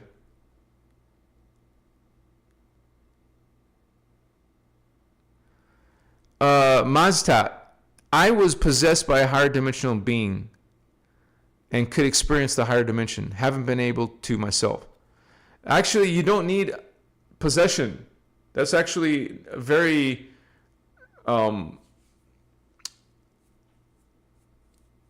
that's something you don't want to do. Possession is not allowed in our teaching, because in our way of life, because something coming into your light body is actually dangerous. Whether you perceive this thing as positive or negative, we don't allow that. That's a no-no. And even though you can't do it for yourself right now, you can always learn how to do it, develop it. And that's not learning some technique of how to go into other dimensions. It's actually learning how to activate your higher psychic centers, learning how to open your heart chakra, open your throat chakra, open your third eye. You won't need no being to do it for you. We're quite capable to explore any of these dimensions on our own. Just letting you know, brother. My Chiwa. And we have Syrian Star Princess. Woohoo! Thank you, Holy One. Yes. Thank you for supporting this work. And she also had a question or comment. Hoping that my twin flame becomes awakened. He treats me like gold.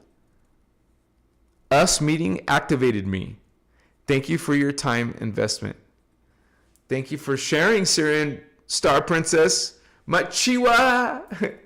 And to yours, twin flame.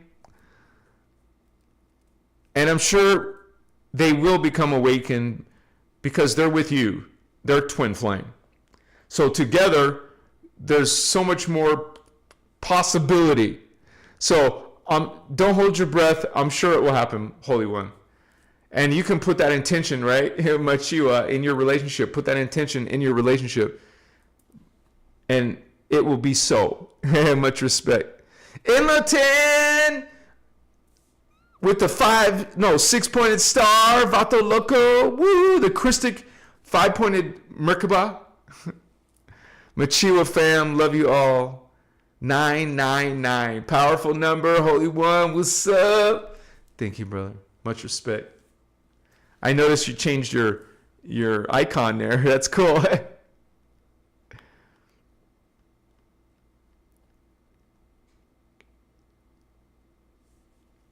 Asia also made a comment earlier. Is my cat Gary in a higher dimension than me? Special meow to him. Meow, Machiwa. No, your cat's in the second dimensional consciousness. I think we talked about that a bit. He's on his own journey. He or she is on our own journey. She's currently in number 2. But your cat will evolve. You're in a higher dimension than your cat. As a matter of fact, all humans are in the astral. Your consciousness is always one dimension higher than your body. So we're embodied in the 3D. That means your consciousness is in the 4D. It also means that your cat is embodied in the 2D, and its consciousness would be one dimension higher, which is in the 3D. It keeps going up as you go up. So the body is actually a vehicle for the higher consciousness. So blessings to Gary, but Gary's on his own journey.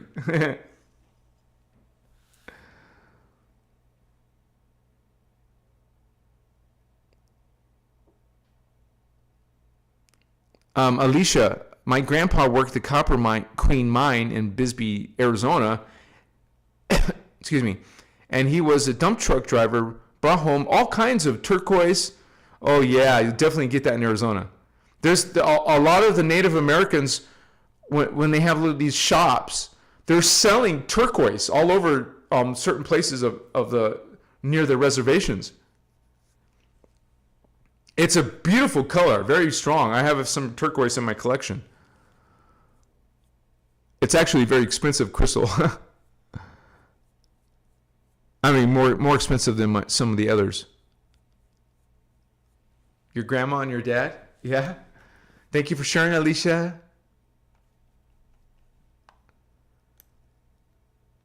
Yeah, so let me read some more of these signs, you guys. Number 6.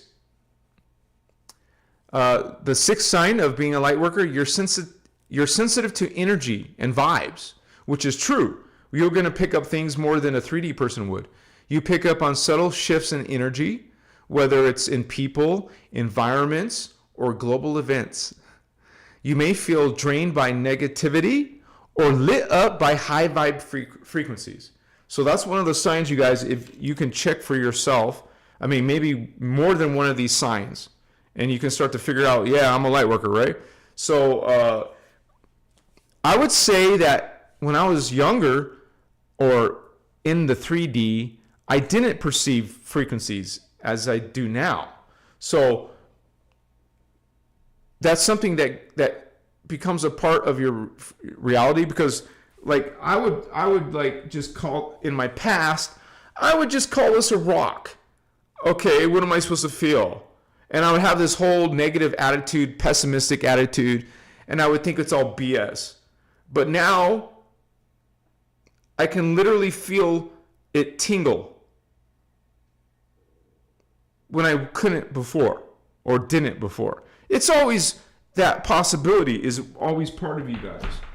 But before it starts actually experiencing it, you have to shift into that area of your life. So maybe as a light worker now, you can sense all kinds of energies, see energies, but before you couldn't. So it's a frequency thing that you align with.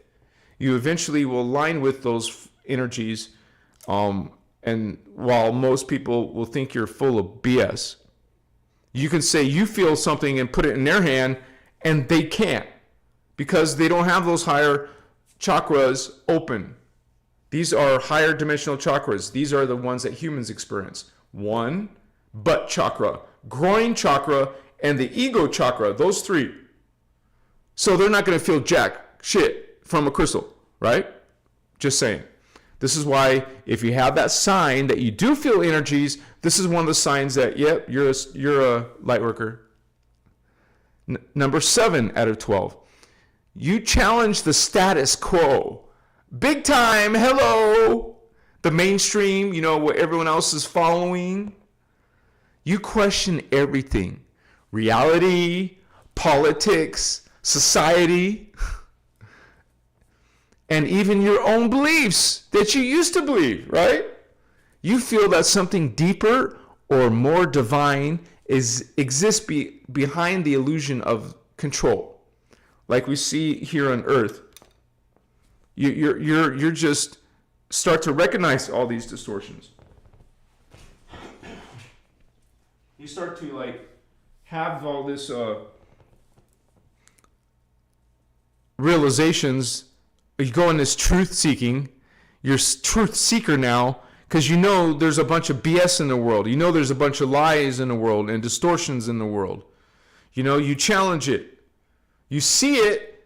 You don't have this. You gotta speak up and say something about these distortions. Okay, the status quo.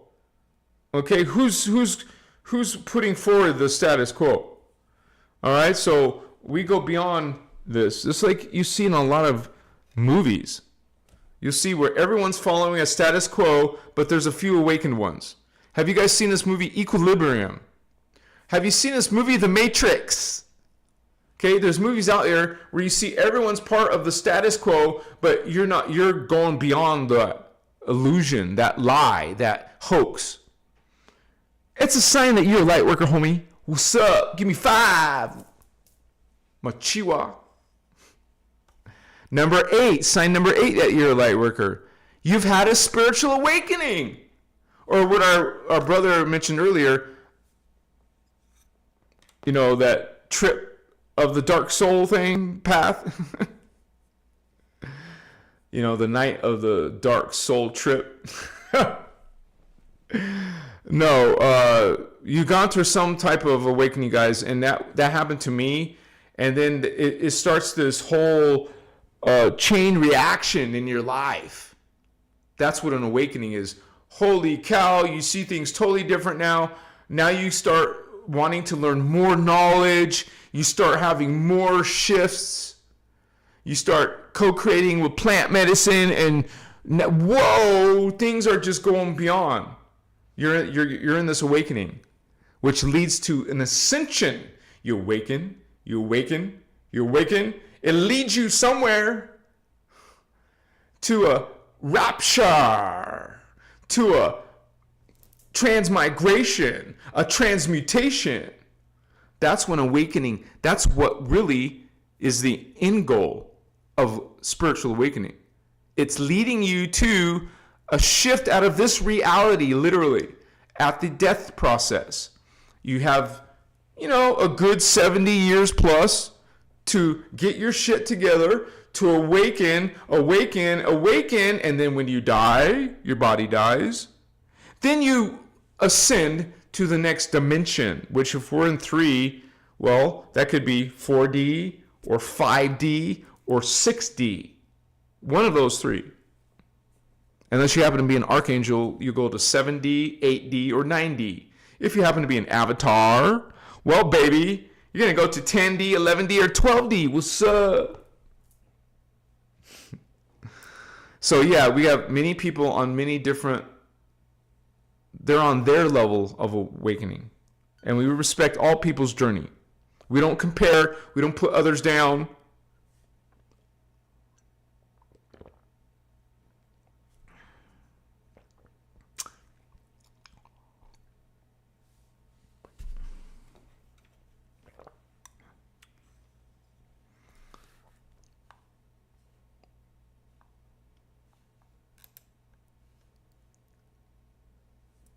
Yeah, I agree with you, Lauren Wisdom. I think pretty much everyone here is a light worker, right?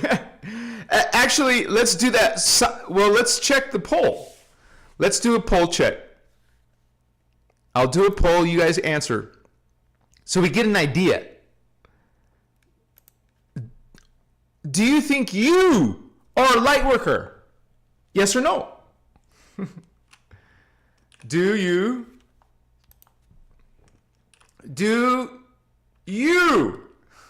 think you are a light worker? Because I told you some signs and maybe you think you are now. Yes, no, or I'm not sure yet. Let's add that option. I am not sure yet. Okay? You're on the fence. Machiwa. But I think you're right. It will be high percentage, I believe.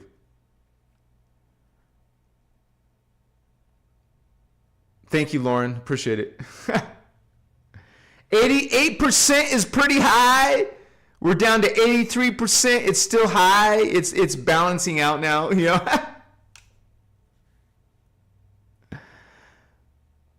All right, backstage with Soul Star Moonlight in the house. Thank you, backstage. Woo! Keep it up. I will. Blessings, Star Sister. Thank you so much for that exchange. Yeah, baby. That's how we do this.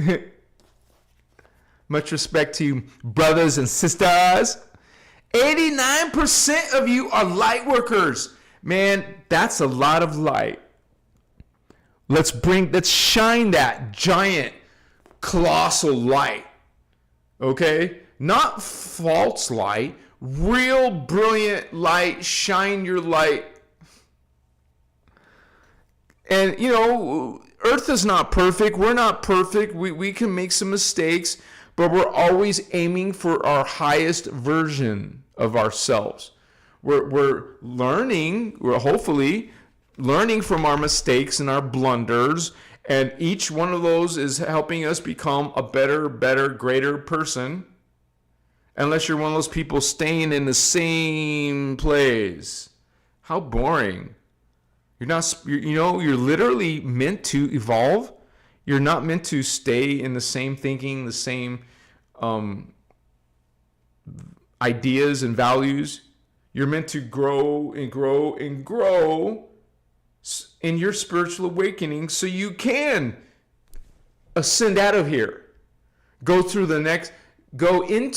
the next level of life. Not the same 3D life and challenges and experiences, but a 4D, 5D, 6D life in a new body. Hell yeah, who wants to get out of these bodies into an immortal body? I'm one of those.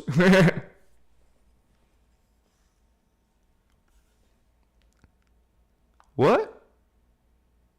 Ma Ali? Is she here? Or is that just coincidence that Jaden Luma is saying?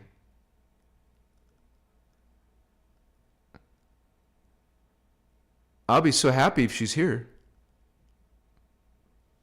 The dark night of the soul is so important, says Anarchy, Barbie Fitness.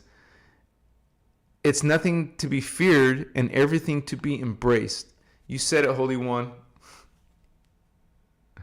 It's a shift. It's a change.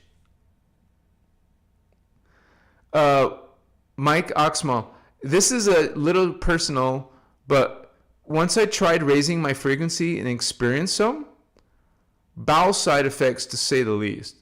Is this a common issue in spiritual awakening? Not really, to have bowel issues, but there are, you would say, other types of signs or symptoms. But Mike, most of us who are on this spiritual journey, you could be eating a vegan diet or an alkaline diet, not having meat. You won't be having the same type of bowel movements. A person who's an alkaline diet has different bowel movements than a meat eater. Yeah, now we're getting too personal, but yeah, you are mindful of what you eat. And we actually talk about learning also, besides going on an alkaline diet, for example, that we also are sometimes fasting. That means no eating. You can drink water, but no eating. Sometimes 1 day, no eating, 2 days, 3 days, try it. Check it out. It will help you. It will help you evolve. And you won't have bowel movements when you have some spiritual experience. But just think about this. If you're reaching a high frequency and your body can't handle it, well, it might have these side effects, a negative perceived side effect, because you can't, there's certain high frequencies we can't bring into our body until we get to that, raise our own levels to that potential. Then it's kind of like how much bandwidth of frequency you can bring in. You can only bring in so much frequency, man, before you start causing damage, right? So yeah, it's a progressive process, Mike. I wouldn't be like in a rush to it, but take this progressively, make changes as you go on a spiritual journey, and then you won't be having negative side effects as much. Let me tell you what some of the side effects are, because I've never heard of the bowel movement type of side effect, but here are some of the side effects coming from this book. I'm gonna put this on the screen right now so you guys can see it. Maybe one of my moderators can also put the link on there for everybody.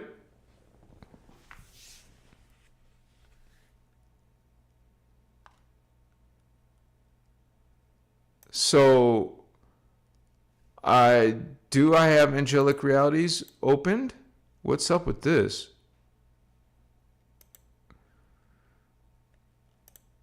Okay, so let me switch over, you guys, so you can see that.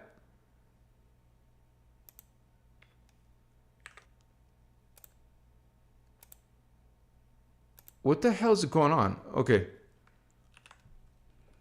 Psychic. I have never opened this program on this computer. This is why it's giving me a bunch of windows and crap. What the crap? Get out of me. Get the hell out of my face. What the shit?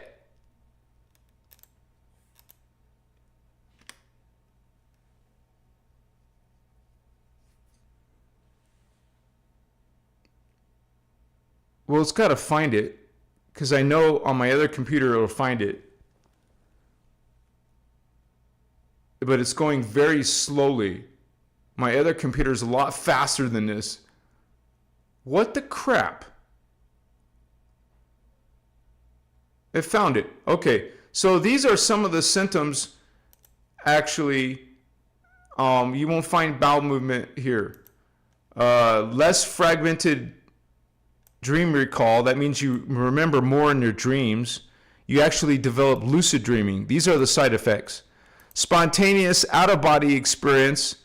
You'll start to experience astral consciousness and projection, usually starting from your dream state. Here's some other side effects of spiritual awakening. Seeing dots, specks, balls, projectiles of light, formation of with the eyes open, seeing from the whites of the eyes and through eyelids as if the eyes were open. So kind of like amazing things can happen too. Seeing auras around living things and inanimate objects. Increase in empathy, telepathy, psychic energy healing abilities, channeling, and interdimensional communication. Some of the other side effects will be surfacing of reincarnational memory, contact memory, and fetal integration memory. Also, some more side effects are seeing dimensional overlays or ghost images of other scenes transposed over our physical 3D reality. That would be a trip, especially on psilocybin, I can imagine. Processing of emotional issues from other incarnations. So that could be considered a negative thing. Depends on your memories, right? Sensing, seeing, or communicating with presences not of the 3D reality fields. You'll start to have a stronger sense of love, connection to the earth, and other living things. You can start to have conscious contact with deceased, I see dead people, angels and ETs. How about macro and micro vision and perception of parallel Earth? I know for sure I've seen parallel Earth a few times, lucidly. Here's some other side effects. How about direct cognition and knowledge of higher identity levels, change in sleeping and eating patterns, and temporary mood swings such as anxiety attacks, manic or depressive states, hot or cold flashes, and hormone flux. So you guys see there can be some negative things too in your spiritual awakening. Side effects. So I thought I would share that because some of you might be tripping out on, if I'm awakening, why am I experiencing negative stuff? Well, that's because you're shifting from a negative frequency template into a more positive, sacred template. Oops, sorry. So between the shifting, there could be some aches and pains along the way, right? Want to be mindful that this doesn't spill. I was shocked at the end of my live, it was all over my thing. So What's up, homies? Good to have all of you here.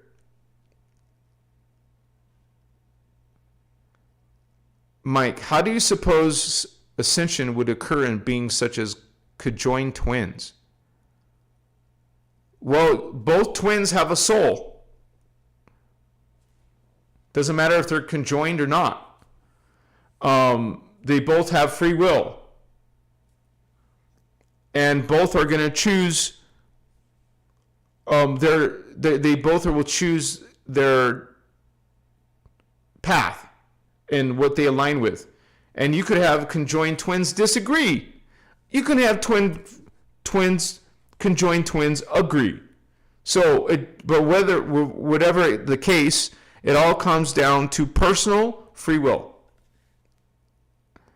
Lauren Wisdom confirms, yes, aches and pains are very much a thing for spiritual awakening, right? Yeah. Yeah, Indigo Wizard said it too. And it's okay to have these symptoms because you're cleansing and shifting and transmuting. You're purging. There we go. Lady Tracy Ann said it. Thank you, Holy One.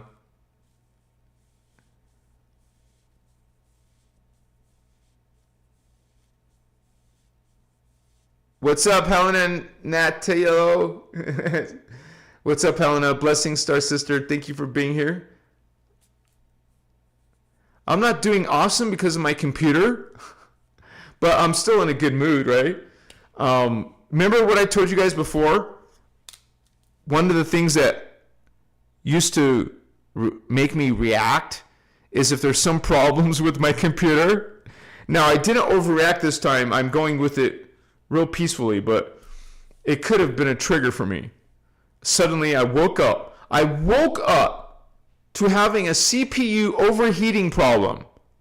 You know, it can damage your whole computer if you do that. Keep, that kind of problem. So, yeah. And luckily, one thing that's really helped though is that I'm putting all my information and data on external hard drives because of problems just like this. In case something happens to the PC, my data is saved. I encourage all of you to use external hard drives. I don't even bother using internal memory. Why? It's going to end up being lost. Even though the computer can live a long time, the Windows could crash, or you could lose data and have to reformat your drive and reinstall. You don't want to do that because it's happened to me too many times. Now I back up my stuff on external drives. But thank you for asking. I'm doing okay, Helena.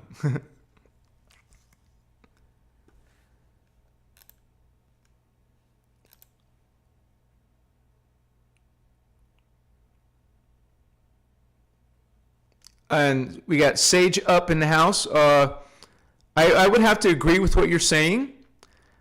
Sage Up. This is what he wrote. Acknowledge, or what he wrote. Acknowledge the great creator, Father all, and understand we are only separate because we have these skin bodies. So let me address those 3 distortions in there. There's a few distortions, and we can disagree respectfully. So I respect you, Sage Up, and your beliefs. And so since you're talking on my platform, let me respond. We talk about the sacred universal law of one. Okay? And here's a very important thing, because obviously you're coming from religion. It is religion itself who speaks about the omnipresence of God. This is a huge contradiction in your belief. Okay?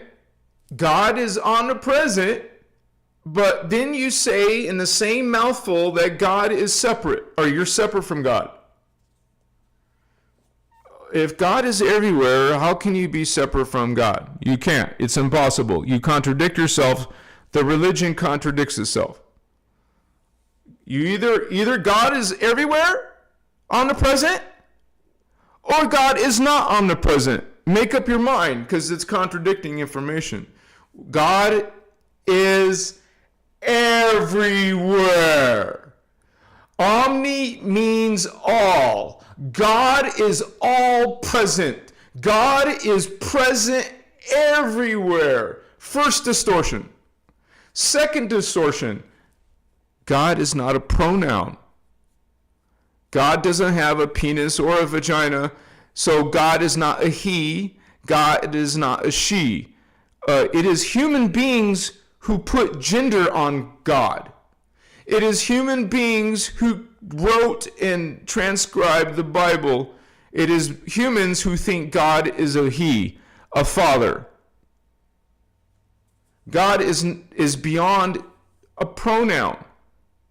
Genitalia. God is beyond a body. God goes beyond, this physical reality. Physical. God is outside of body, outside of physicality.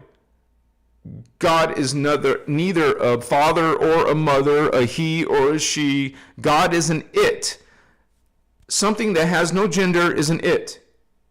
God has no gender. If you could say God is androgynous. It is religion. It is Christianity or any religion calling God a he, a father. That's a distortion. Second distortion. The third distortion.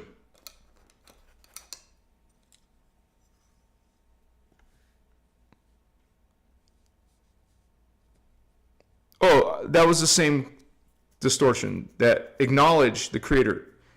And you don't have to acknowledge the Creator because Creator doesn't judge you. You don't have to get grace from God.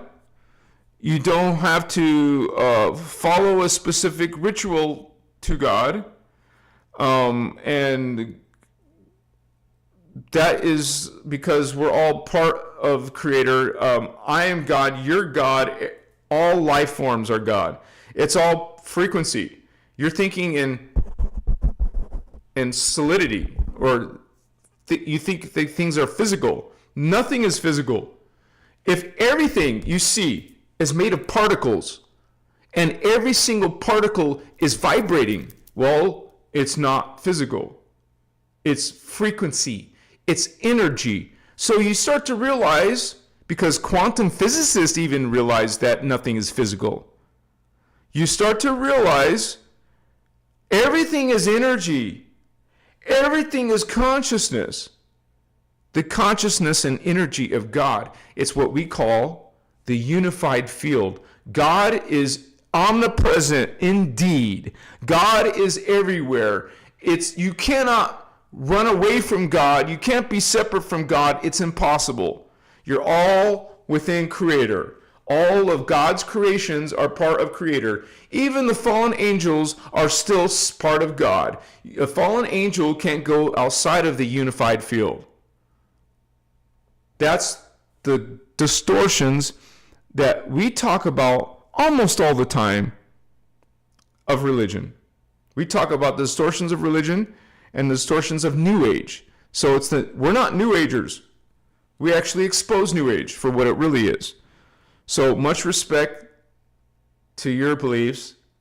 We can peacefully and respectfully disagree. I love you in your personal journey. Bless you in your journey. Machiwa, God is great. Machiwa, Creator.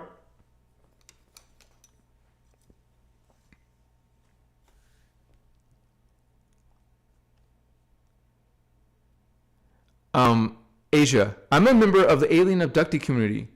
An alien grabbed my nuggets.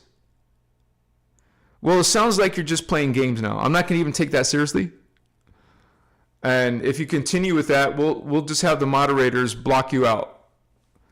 I mean, that's something you can figure out on your own, okay?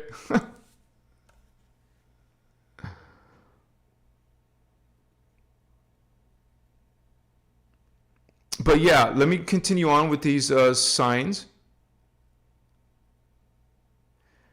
Sign number 9, okay? Because we're getting through 12 altogether. You crave a deeper meaning and purpose. Anyone? Yeah? Something out there is greater. I'm going to something greater than what's here, right? Material success or social approval doesn't satisfy you. You need alignment with your soul's mission and feel lost when you're not living authentically. And that's what a spiritual awakening is about, you guys. And just knowing that you have a soul mission means part of you knows that you have higher identities, which is the soul, the oversoul, the avatar, the rishi, the entity level, these different levels. And so we're all like realizing that the soul level is the next level. We're at the incarnate level. Incarnate, reincarnate. When you have a body that dies, ages and dies, you have to come alive again, come alive again, come alive again. When you're immortal, you're not coming alive again. You're not incarnating over and over unless something kills you. If one of these fallen angelics kill you, or for example. So we go through this process of reincarnation here, and we'll see a version of ourselves called the soul. We're not souls, and religion screws up the concept of soul. They make it sound like something that can be damned, or something that you can lose, or something that someone can take or steal or possess. It's all BS. Okay? That's not what the soul is. The soul is a higher version of you. It is you, and it is you. You are it, and it is you. So this is that greater meaning and purpose, is you realize from the spiritual science of these teachings that the soul projected 12 of itself. It projected 12 fragments into this earth system. Okay? So each one of us down here is 1/12. We're 1/12, like 1 out of 12 fragments of your soul. The soul is what we really are. So as a light worker, you realize that we're multidimensional beings, and we're doing our part down here to awaken the greater soul level of ourselves. So our soul level is basically us, who has its spiritual will, who has its plan for itself, but each of its selves it projects is going to have its own free will. So you could use your free will and screw up what you're supposed to be doing, because your higher self knows what it wants to do, and you're not going along with that. So this is one of the signs that you know that there's something greater, and that you have a meaning and a purpose. When you came here, you're supposed to figure that out, what your mission is. And not all people think that way. Not normal humans are thinking that I have a soul level, incarnated level of myself. I need to connect to my higher consciousness. My higher selves. See? So as a light worker, this is a sign for you. When you have those feelings and ideas, and you're having them for a reason. How about sign number 10 that you're a light worker? You're attracted to healing, art, or creation. Machiwa! Light workers often express through healing modalities, energy work, intuitive art, music, writing. I would even add on to that poetry, or singing, or dancing. Anything artistic, crafts, creating. You feel joy when channeling your inner light through your creative essence. Like whatever you like to do, it's almost like when we use the word channel in this point of view, it's you're bringing in, you can experience higher versions of yourself through creativity, through your poetry, through your any type of artistic creative expression. So I see that when I go to the drum circle, when I'm dancing, ecstatic dancing, I'm channeling myself, my higher family of consciousness. It's a beautiful experience. It's powerful. Just like anyone, you're doing a craft, you're working on some paint or drawing something, you're expressing, and also realize you're kind of in a shifted state of consciousness when you're being creative. It's not wide awakened state. It's deep introspection state. It's intuitive state. It's coming from within your multidimensional self state. And if you're like wide awake and doing tasks and multitasking, that's not creativity. Creativity is when you're going deep into yourself.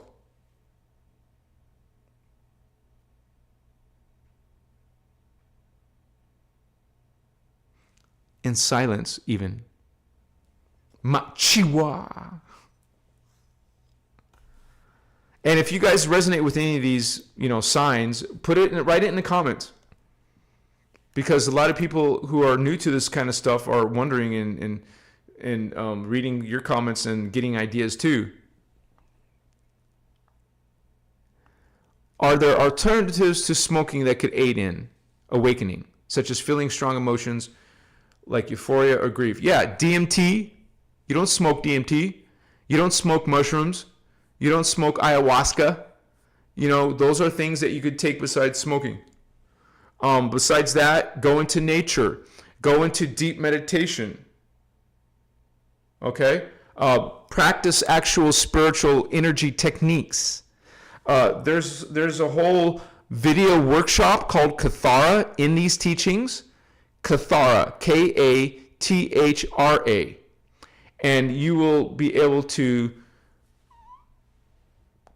activate psychic centers, make them stronger, open them. Okay? There's so many other things that Kathara teaches that you will not find in New Age, such as your Kathara grid, such as your Kathara points. Okay?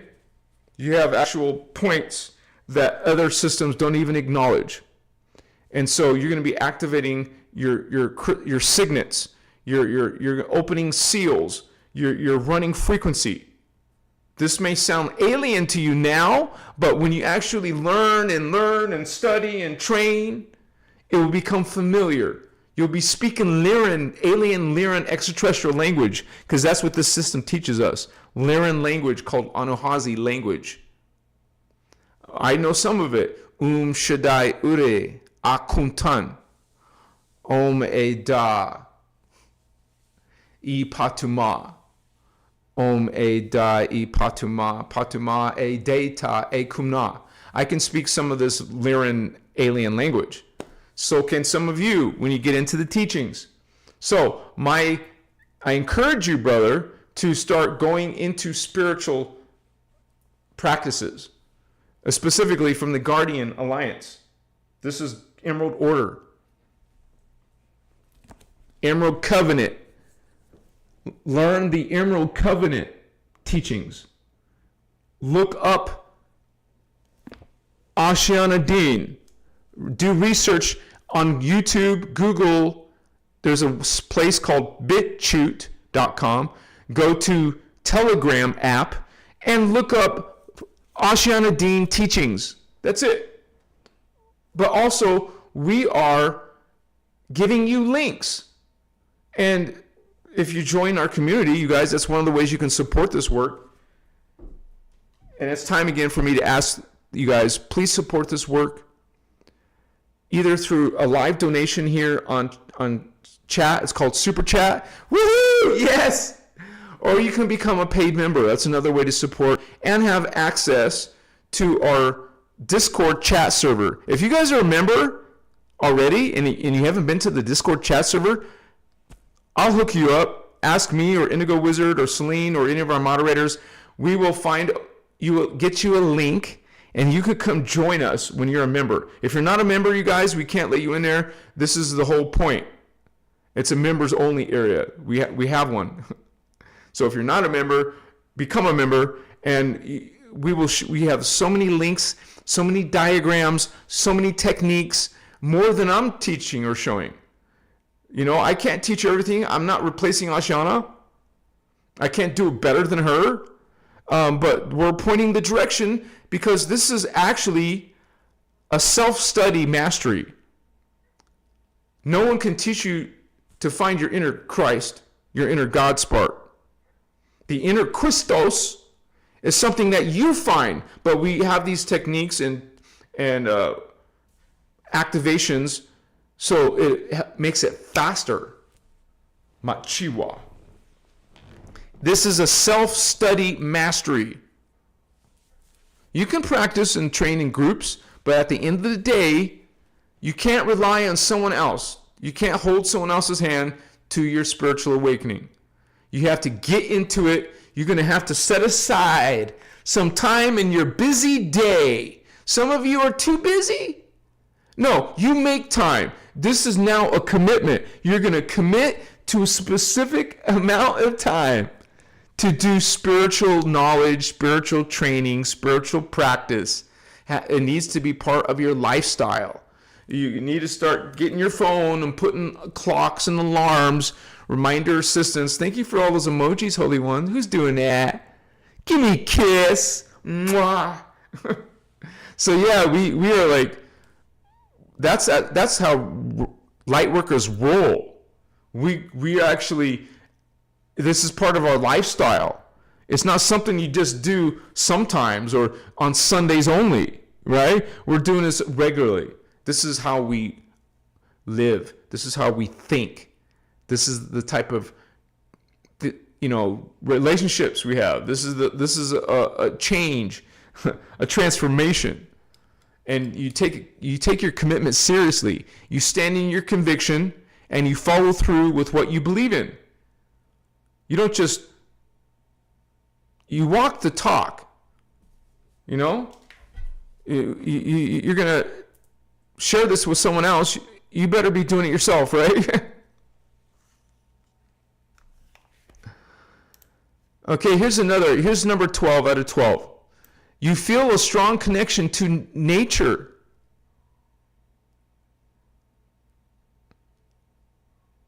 Wait, did I skip number 11? I think I skipped number 11. Your awakening psychic or intuitive gifts. See, you guys, even if you weren't born with them, you don't remember having them when you were a kid or something, well, you can still train them. And that's kind of what I just said. You're going to work on these chakra and develop psychic abilities, your intuitive gifts.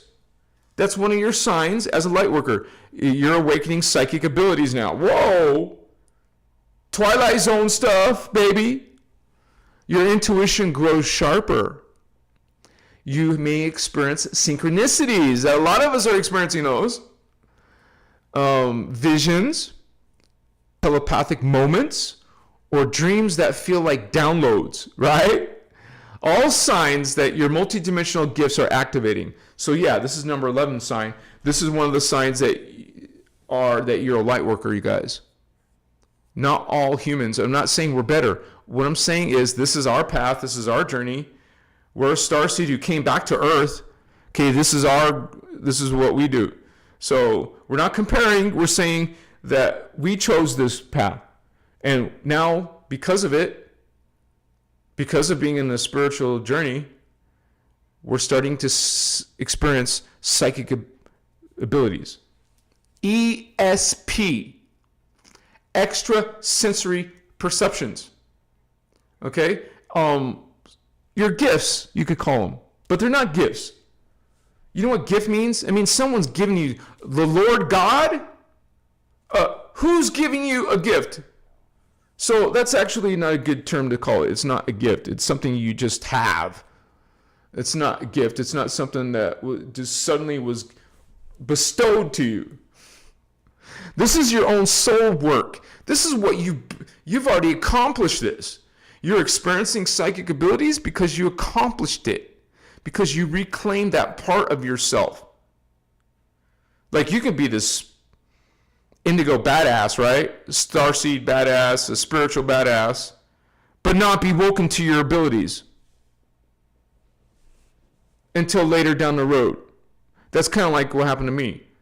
Like I've heard some of you had these extraordinary abilities when you were kids. Well, I don't remember that. I remember certain moments now that I was psychic, but I don't have a bunch of memories of being psychic as a kid, but I know it was there.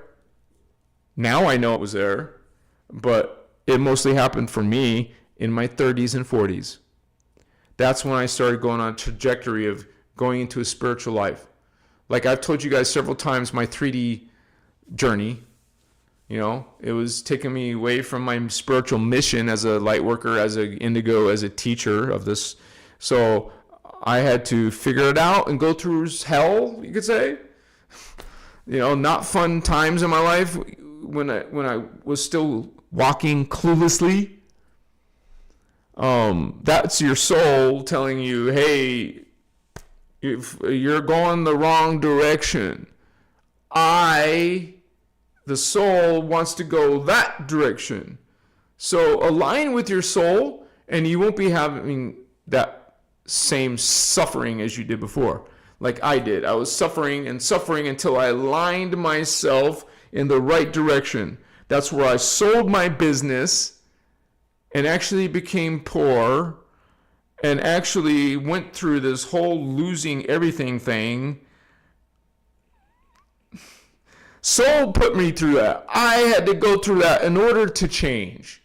And then, you guys, I'm truly grateful that happened in my life. Because I would be just living a so-so life.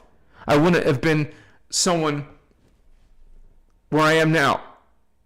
I had to lose in order to gain. Does that make sense? Because we're not putting the values in the earth mainstream values. Ours is more intrinsic values, spiritual values. So some of you have similar stories. You had to go through hell before you woke up or started experiencing psychic abilities, your gifts. So let's finish up on this one. I don't mean the live. Let's finish this topic. You feel a strong connection to nature and the stars. How come you don't feel like you're from here? Because you're from the stars. Holy One, Lightworker. You feel peace in nature. Like it's speaking to you. Because it is. You might also look to the stars and feel a deep longing. As if you're part of something galactic, ancient, or vast. Because you are, Holy One. You're not limited to just being who am I? Nobody special. We're all special, you guys. We all have this amazing, deep, high levels of experience. You're more than just ordinary. You're extraordinary. And this is exactly why I call all of you holy ones. And it's interesting because I say that. I've had maybe a couple of people say, I'm not holy. Well, whatever you think you are, that's what you are. You just made it so. That's how powerful we are. We're so powerful that we're quite capable of disempowering ourselves. Nobody can make you upset. Only you can make yourself upset. We make ourselves poor. We make ourselves, lonely. We make ourselves whatever, we think is negative. We can't point the finger at nobody else except ourselves. We're exactly how we made ourselves. So if you take that logic and turn it around, okay, so I don't want to keep having that. I want to become this. Well, that's where you start intentionally, consciously manifesting exactly what you want in this life. Whatever person you want to be, Lightworker, whatever you want to experience in your spiritual journey, make it an intention. Make it a manifestation. Visualize it, speak it, make affirmations of it. Program yourself to bring it down here. Turn a thought and make it into reality. This is what manifestation is. It's like magic. When you take thoughts and those thoughts, what you were thinking and seeing, become a physical artifact, that's like magic. So that's our capacity. So you're only actually limited by What you can think about what you want to become. Do you have a small imagination or a great big imagination? Do you see yourself just, I'm going to become enlightened and do some stuff? Or do you see yourself, I am developing lucid memory. I am going outside of my body. I am lucid traveling, astral traveling. I am experiencing telepathy, or I want to have these abilities and experiences. Not just what? I'm so enlightened. Let's say you see a godlike level of yourself. Some of us have. I know I have a few times. That is me. That is my potential. Not just limited. You see how you're limited by what you imagine? Imagine great big. Aim high because you are high. Holy ones. Don't settle for less. Don't settle for ordinary because you're quite extraordinary. We're all badasses, but we're not all, realizing it. And actually, this word is very important. Realize who you are. It's a process. It's progressive. It doesn't happen overnight, but you can have this extraordinary experience and you'll create some changes overnight. But at the end of the day, spiritual ascension takes a lot of effort. It takes a lot of work. Machiwa.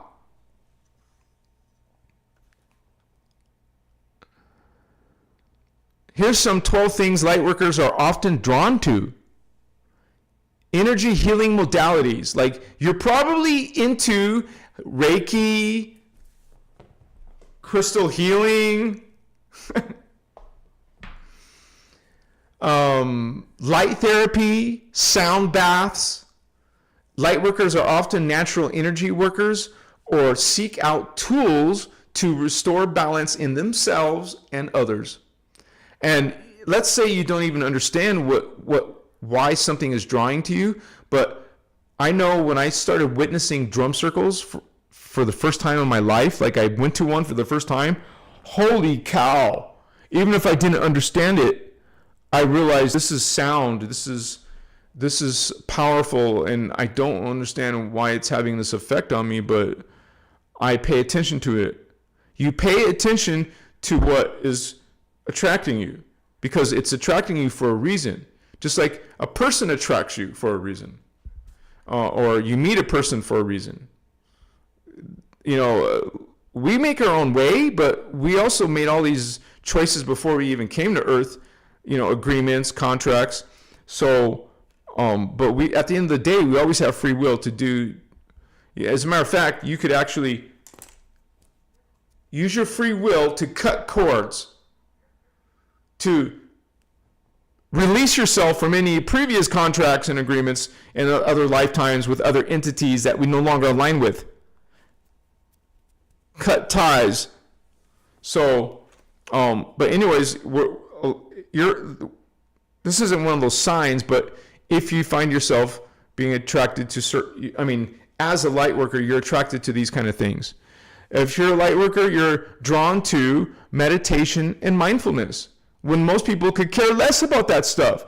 Like, for real, like when I was, not awakened yet, I'm like, what the hell are you gonna waste your time sitting there doing nothing? Okay, I'm here, I'm doing nothing. Well, gee, this is boring. How long do I have to sit and do nothing? That was my attitude way at the beginning, before. You're a light worker, you're drawn to mindfulness or stillness, meditation. Not everybody is, right? So, but you are light worker. And so you find a connection there. Just like you find a connection in crystals or whatever. I found a connection in drum circles, even if I didn't understand it.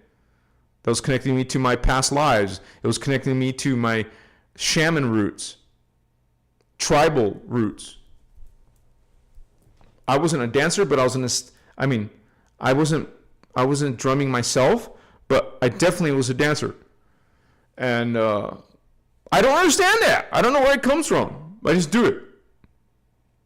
I have a few drum circle videos on my channel. Check it out. One of the other things that light workers are drawn to, besides meditation and mindfulness, let me finish that up. We're deeply interested in silence, stillness, or inner connection. Meditation is often our sanctuary and our source of guidance. Meditation is extremely powerful. You don't just sit there and do nothing. There's actually value, high value, in clearing mind and being still and going inside. You can't tell someone that who's 3D only.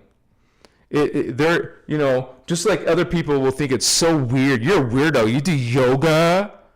You do Tai Chi. What are you doing? Qigong, moving your hands, and what's that about? It's a lightworker thing. Another thing that lightworkers are attracted to, nature immersion. Forests, oceans, mountains. Nature is a source of recharge and spiritual enlightenment. And many lightworkers prefer solo nature walks over city life. So, yeah, that's because city life is in a huge grid. You could call it energy pollution, frequency pollution, like you need to sometimes get out of the grid into nature where it's in harmony. Nature is natural, it's organic. Nature, okay? City life is not. It's not organic, it's not natural. It's something that we manufactured and now we live within a whole, you could say, a frequency smog, energy cloud. You got to get out of that sometimes. And go for camping, go for walking, go check out animal life, bird life. I didn't know it before. I used to love going to the zoo with my daughter when she was only 1, 2, 3, 4. She loved to go. I love to go, because usually parks too. I took her to parks. Parks and zoos, she loved to do that. Something outdoors, something beautiful, natural. It recharges you guys. Get outside of the grid sometimes. Machiwa. Let me check in on my crew. Forever G. I'm coming from the violet flame. My aura is violet. My higher self came to me from 15D pink magenta. Is my frequency that high? Because I know my vibration is low right now being attacked. Well, the aura right there, you talked about your aura. Your aura is proof right there. You wouldn't be having this aura if you weren't connected there. As a matter of fact, you can't have the visions of some place you've never been to before. So if you're having a vision of some place that's freaking extraordinary to you, you can't have that if it's not in your DNA, body, matter. You're only having it because you've been there before. But let's get the color straight. Red, chakra 1. Orange, chakra 2. Yellow, chakra 3. The fourth is green, blue, indigo, not purple. There is no such thing as a purple chakra, New Agers. And it is indigo. This is the blue chakra. This is indigo. This is violet. And this is not where we get the violet flame from, but this is the violet chakra. This is gold. The thymus, not the throat, not the heart. The thymus. Then there's one that goes diagonal right here, even intersects the third eye. It's the silver chakra, the 9th. The 10th is a morphogenetic chakra outside your body. that's dark blue. The one above that, a foot and a half, is dark silver. The one below your feet is pure white. Then the one in the earth is pale turquoise. Not turquoise, but pale turquoise. The one 3 feet above your head is pale yellow.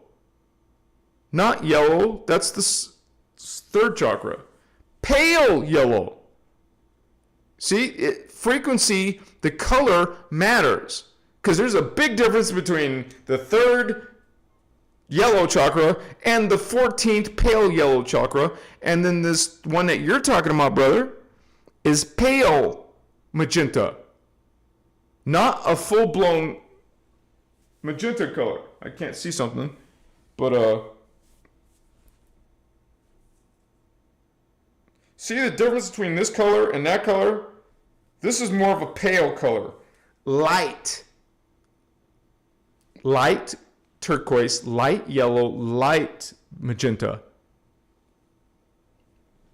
So if you see yourself as light magenta, then yeah, you're actually coming from the 15th dimension, or you've been there, or it's part of your frequency. It doesn't mean you're from the 15D. It means part of you is. You could be an ascended master, like an Ayani, indigo child coming in. And quite frankly, since you're on the topic, I see what you're saying, and I see the turquoise color. It ain't no green. It's turquoise, undeniable. So I have seen the magenta, and that's the main two colors I always see at the high levels when I go into a very strong connection journey. It's always turquoise and magenta, man. It blows my mind. When I will start to look at my hands and they're freaking turquoise. I'm like, whoa, this is crazy. And one time it was everywhere in this whole room. I saw it around the freaking monitor. The monitor doesn't have my aura. It's my aura in filling up the whole room. So I saw the monitor was around the monitor frame. It was freaking glowing, this magenta and turquoise. It tripped me the F out, man. Well, it didn't scare me. It just like excited me. Whoa! Confirmation. When you get to that, when you experience that, you don't need other people to believe. I'm not sitting here trying to convince people. I'm just simply sharing. And thank you for sharing, Holy One. Bless you in your violet flame energy. And you guys have heard me talk about, I know I'm violet flame and blue flame. Pale turquoise, pale magenta. I know I'm both because of my Pegasi spirit guide, my dolphin spirit guide. Those are violet flame races.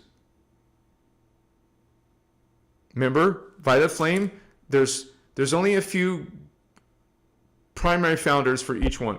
The violet flame is aquatic apes, the yoni, the Inu, dolphin people, or no, whale people, and that's another of my spirit guides. I have 3 spirit guides from the violet flame. And I have a strong feeling, even though I've never heard Ashana say it, I believe the deer is coming from the violet flame, because what do they call the Pegasus in Voyagers? They call it a winged horse deer. A horse that has wings and a deer antler, so I am putting 2 and 2 together. So deer must be part of the violet flame, which is another one of my main spirit guides. So I would say I have 4 spirit guides coming out of the violet flame. Whales, dolphins, deer, and Pegasus. And big time, there's only 2 races of the blue flame. Cat people or feline ape people. There's one that's pure feline, and then there's one that's part feline, part ape. Anu or Anuhazi. So I've heard Ashiana say most mammals come out of the blue flame. The reptilian races and insect races and bird races come out of the gold flame. Most of the aquatic races and beings come from the violet flame. That's my observation. And when I start studying all these alien races, it makes sense to me. I get more confirmation that that's the case. Bird, reptilian, and insect creatures are coming from a specific gold flame source. And all the fish type of aquatic species are coming out of one source. And the mammals are coming out of one source. So you can start to piece some of this together. Like our brother's here is piecing it together. He's figuring this out. You guys can figure it out too. What color am I seeing in my aura? What animals do I feel a connection to? Because, the animals are just low versions of ET versions, which some people just can't get that in their head. They think animals are just little lowly live.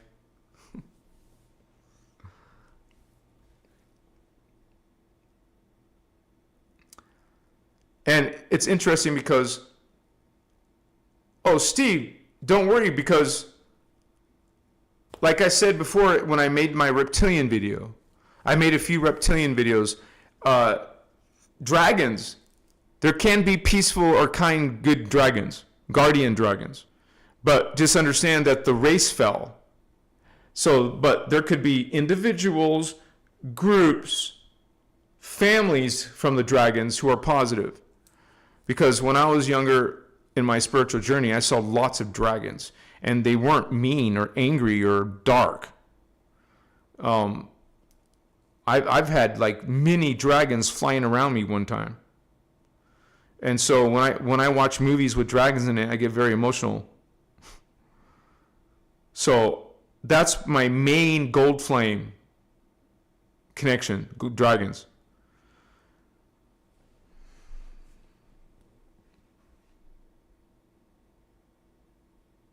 That's about my one. That's why I really don't see that in my aura. I mostly see blue, pale turquoise, and pale magenta in my aura. So if you guys want to know, check out your aura when you're on psilocybin. Make sure you take a note of it, because when you're on psilocybin, you can see auras, and most of the time you'll be able to. And here's also what I want to say. If you're serious about expanding with mushroom, understand that it progresses like this. It grows, it expands and gets more and more and more profound. Because it's literally, I think there's a huge injustice of all people who are saying this is just a drug. Okay, brother, sister, it's a drug for you. Even though this is a plant grown from nature that helps your consciousness, it even helps people on depression. It heals people of depression, and it helps you connect to your higher selves. Okay, I see what you're saying is straight up bullshit. I don't agree. And we can peacefully agree to disagree and still be friends. You call it a drug, I call it an awakening. What's up? Machua. I actually lost 2 moderators one time because I was talking about my psilocybin mushroom experience. And let them. Where are they now? Right? I saw one of these people recently, and they're still the same negative shit. So I just answered my own question. I see where they are. Starman knows. Because Starman was here when that happened. Starman's still here. What's up, Vato Loco? Starman was my only moderator one time. One time he was the only moderator.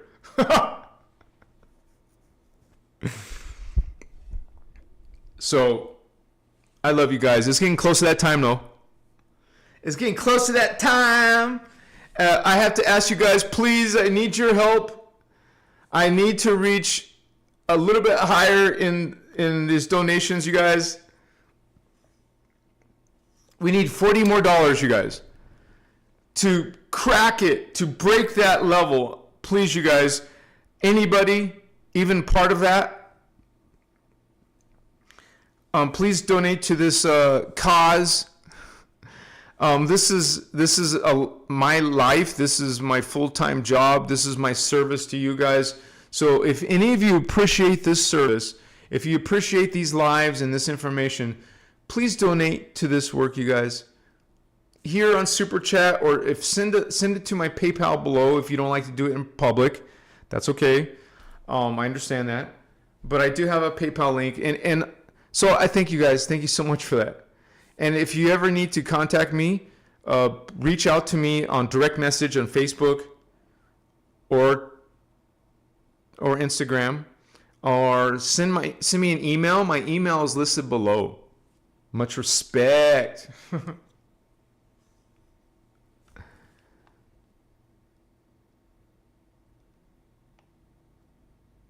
Yam Granada. Did shrooms in Sedona and a dragon alter my aura to indigo? No. You altered your aura. Those are co-creation. You're co-creating with the plant medicine and co-creating with the spirit guide, the dragon, which is probably part of your family. Part of your identity is probably dragon. So it's not a separate from you. The dragon is you. You are the dragon, and something activated you. One of your family members, one of your selves activated yourself. Remember, we're more than one being. We're many beings existing in many different, the Guardians call them time vectors, timelines. You exist now in 1,728 different time vectors, and your dragon was one of them.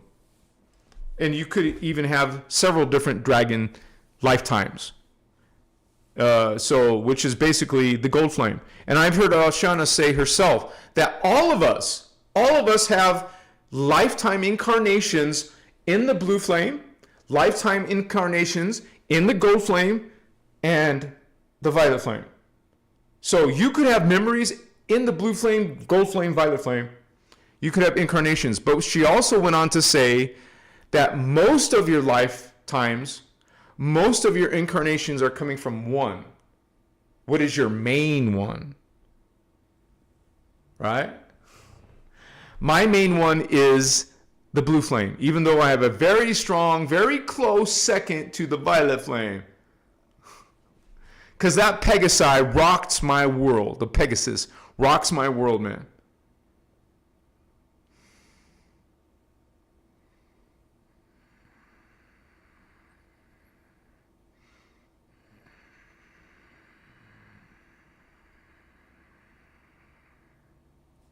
So, many blessings. Sir Madism! Woohoo! Thank you, brother. I just got a little bit closer to that goal. 888. What's up, homie? Thank you, brother. And yes, I create this space for all of us. This is for the team. That one's for the team. Stephen Oswald. Yeah, brother. What's up, my Chiwa? Bringing that Lyran frequency and vibes. I see that emojis. What's up, homie? Oh, wait.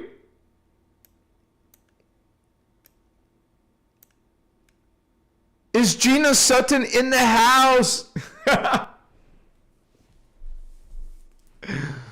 Barbie, Anarchy Barbie Fitness. Thank you guys. Thank you, Sir Madism. Thank you, Stefan.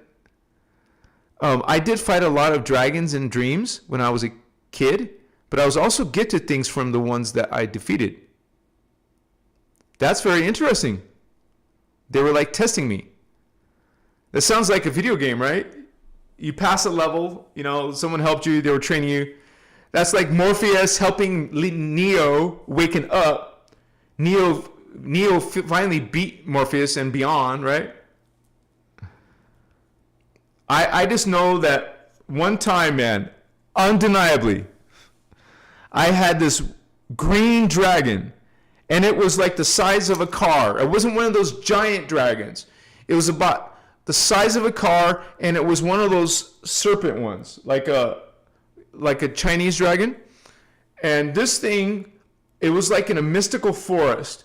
So I saw it kind of like behind some trees, and it was like levitating slowly, like this, traveling. It was levitating, flying, whatever you want to call it, gliding. That's the word. It was gliding like this.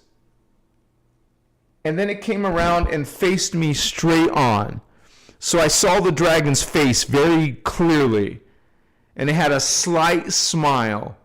This is the type of guide who would have a name, a specific entity who was assisting me in one way or another.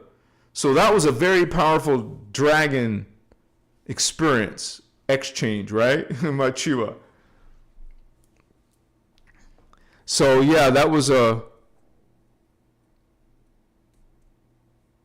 I mean, a lot of the stuff I was caught up in was kind of confusing because I was like still in some distortions, but a lot of these things were kind of like, you know, when Asciana was experiencing guardians, but also experiencing Zeta Gray aliens, you know, it was kind of like that. I was stuck in an occult in New Age, but also learning guardian stuff. So I was like coming out of that old paradigm, the old ideas and values. So yeah, that was just a big deal. But you know, I can go through a list of beings. There's a lot of bird type of spirit guides. You could say raven, hawk, eagle, even hummingbird when I was in Peru. And that's an Incan thing.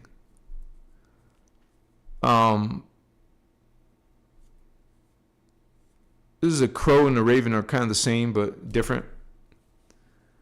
Also the condor, even a few times. That's another connection to Machu Picchu.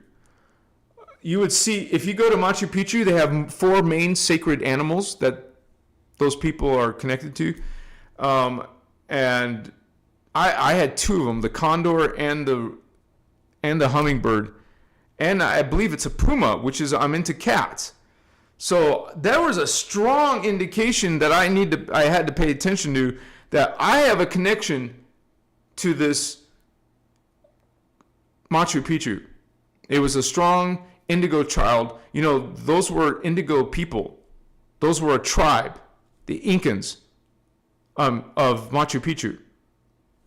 And but they're also part of the royalty, some of them. So a lot of these guardians could be royalty. So if you feel like you see some royalty in your identity, well, that is one of the reasons why, because some of the Indigos are considered that. This is why you'll see it in my artwork a lot. I'm expressing what I experience or see. You know, these beings who are holding staffs and are adorned, not as in petty stuff, but as in just their, let's say, their people, their culture. They were the tribesmen. They were the shaman, the healers. They were the king or the queen. We're not talking about elite rulers, you know, of these huge civilizations. You know, those are usually the dark ones. I'm talking about the smaller cultures and stuff. But yeah, there was a lot going on in South America in my journeys. And if you do, you know, I found myself doing ayahuasca. That's the Amazon. Okay, the strong energies there for guardians.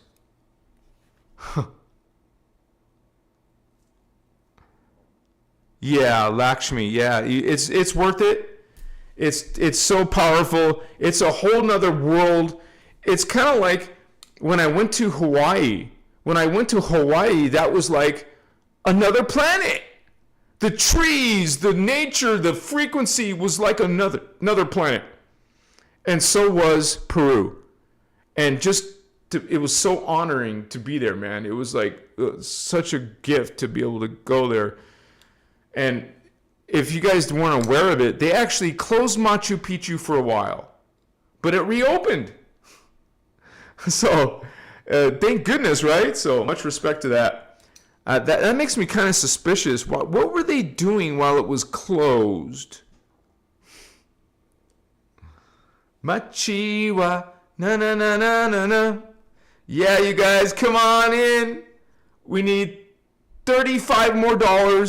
Somebody, anybody, even help with part of that. $35 more. Super chat. We got this, you guys. Oh, is Brandy gone? Good night, Brandy. Machiwa, Star Sister. Have lucid dreams. You're having lucid dreams. You're dreaming of your higher selves. Yeah. Make sure you fly. You're flying. You're flying. Walk through walls. Make something levitate because you can. In dream state, you're not limited to the body. It's consciousness, baby. What's up? So fly, levitate, manifest, disappear, reappear, turn small, turn big. Make yourself a castle. Walk in all the different rooms and sit on the chair. Why not? This is freedom. You can create your own world and explore it, right?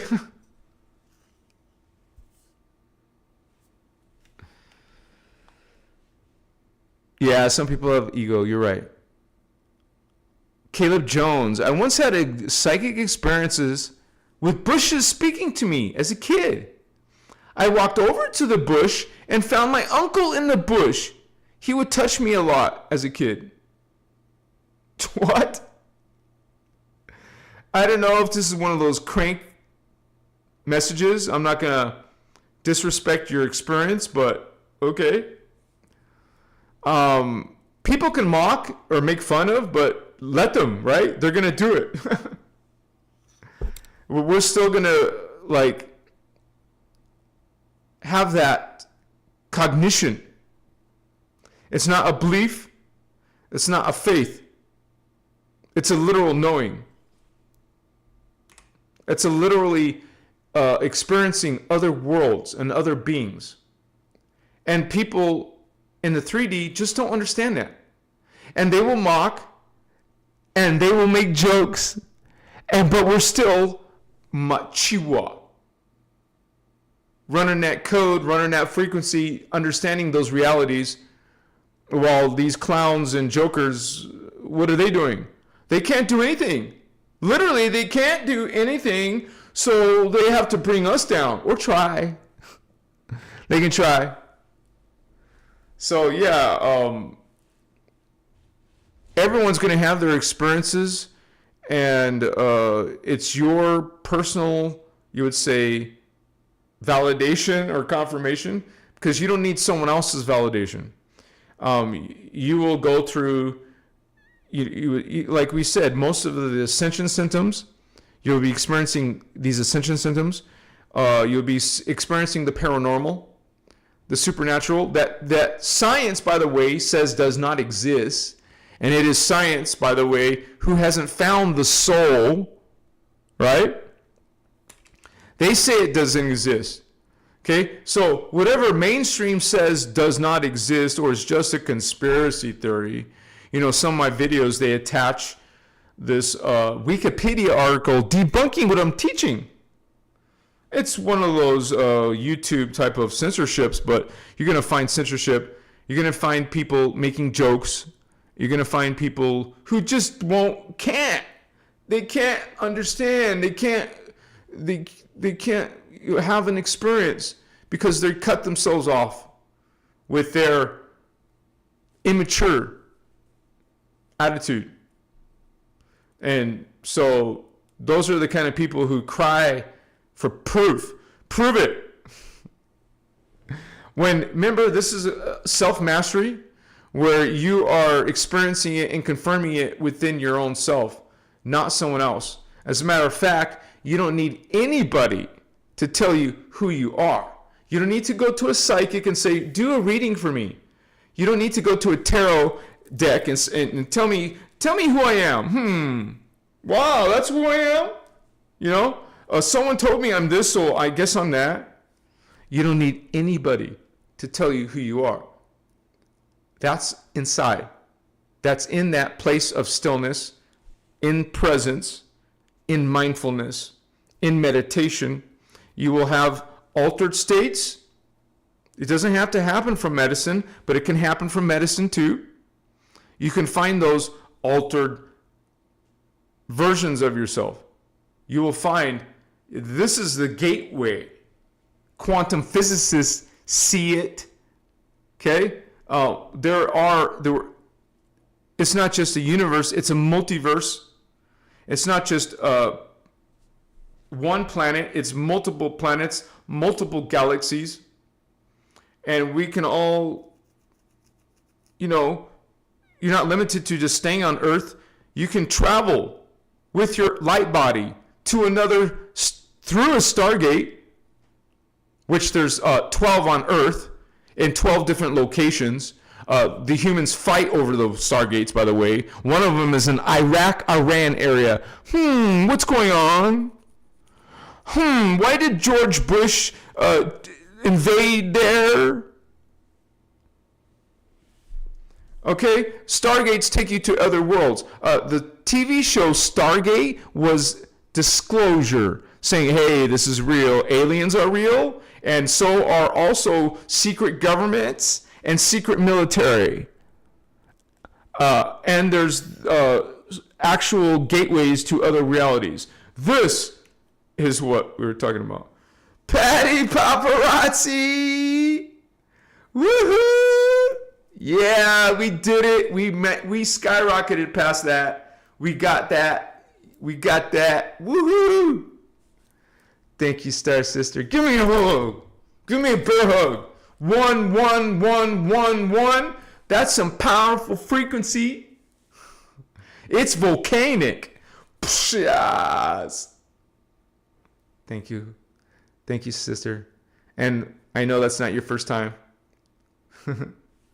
Much respect to you and your journey. I hope you're having a wonderful, powerful journey, Patty. I hope you're expanding and growing and remembering. And you guys got to see Patty's Instagram channel, right? She's always happy. She's always smiling. Her smile is very contagious. Thank you, Patty. Bless you, sister. Woohoo! Yeah, thank you for your support. Galactivations. You said it. You feel it, right? Oh, what happened to your glasses? Can somebody help you find your glasses? I hope so. Because it sucks when I can't see. Whoa. I mean, I can see somewhat, but it's like if I want to read something, there's no way I could read it. What does that say? Like, I can't make it out. Huh?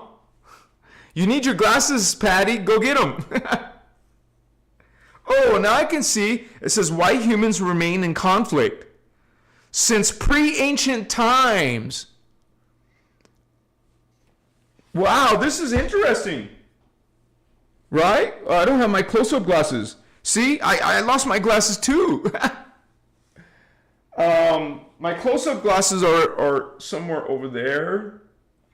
But yeah. Primary hybrid human race line intermixed within the root races of humanity. So, thank you guys so much. Yeah, you said it, Anarchy Barbie. They will someday wish they had taken it more seriously. A lot of these people will. Sage Pup, I'm a Persian Gulf veteran, 90 to 94.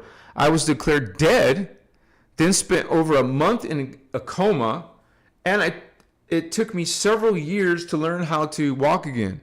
I woke up in 93. I was a different person. Wow, thank you for sharing. And just imagine, think about this. What was your consciousness doing while your body was in a coma? Because your body's in a coma. But your body, brain, whatever, but your spirit, your energy, your soul essence is going places, doing things, not confined to the body. Your body was released. You're probably doing supernatural things that you don't remember and may remember later with intention, especially. But thank you for sharing, Holy One.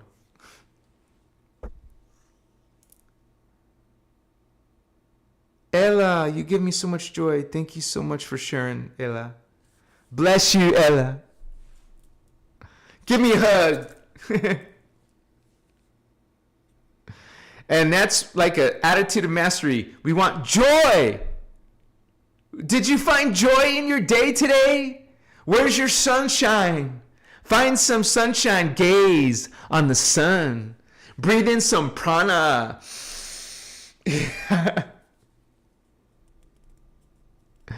Yes, Anarchy Barbie Fitness. This is about humanity's freedom, soul sovereignty. We are in the middle of a war, and those people don't understand that. And we are. It's a spiritual war. Humans are in spiritual bondage. Think about it. When you know that billions of humans are following the religions. You've learned very well what religions are from these teachings.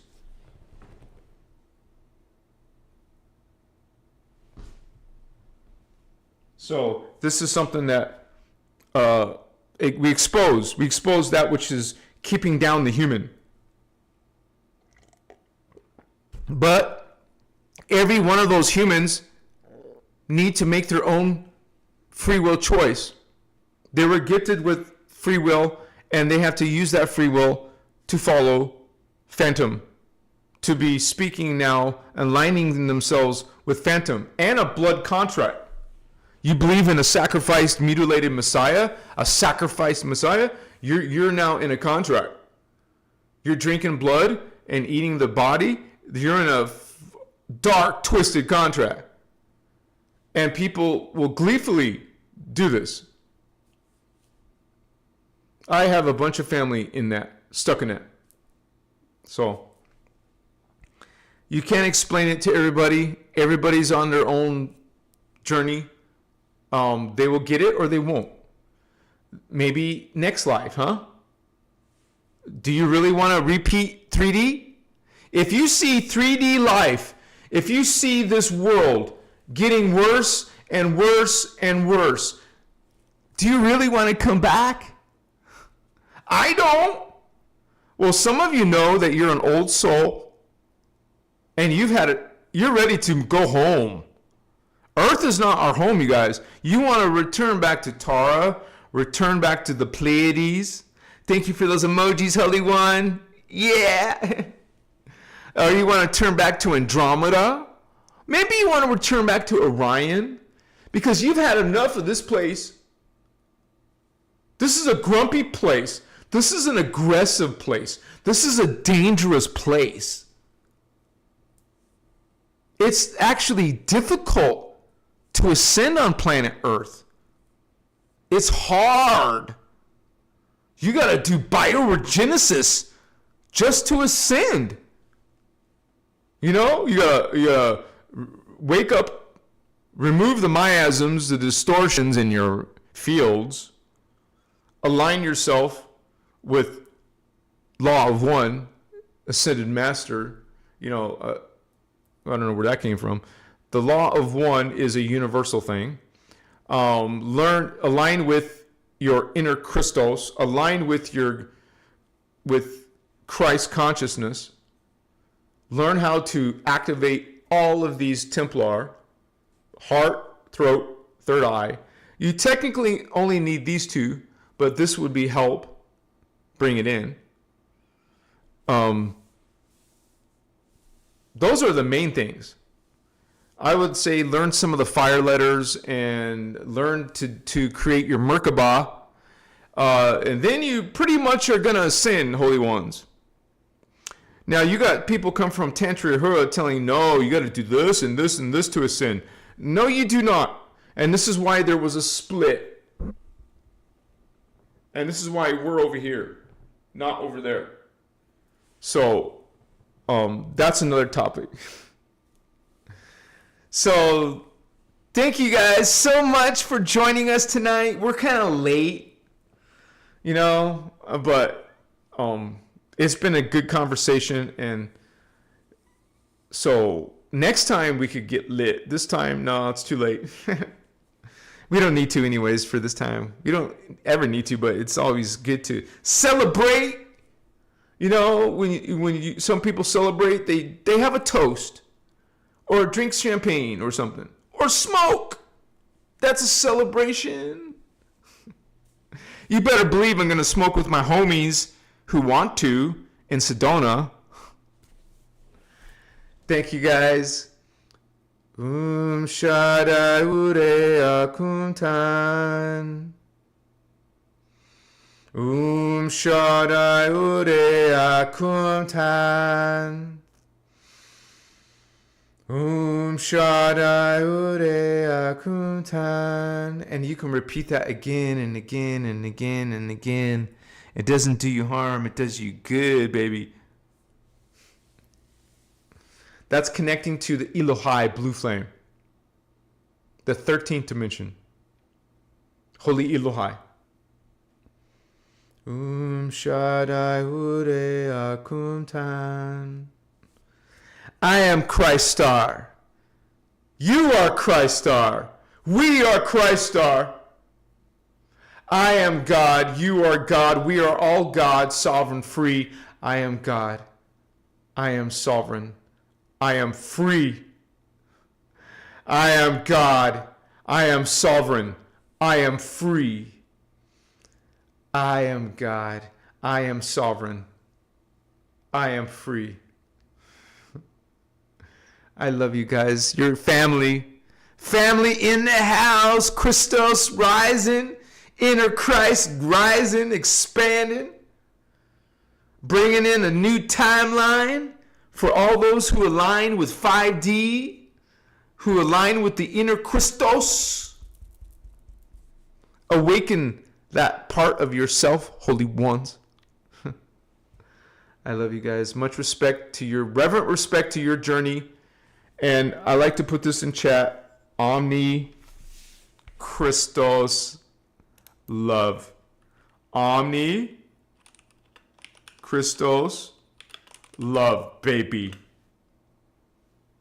Where's my emojis?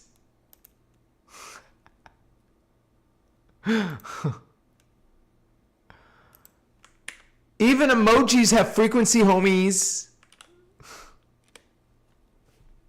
Thank you to my moderators, Celine, Indigo Wizard, Mr. Madism, Sarah Holder, Stardust Goddess, Little Alien, Starman.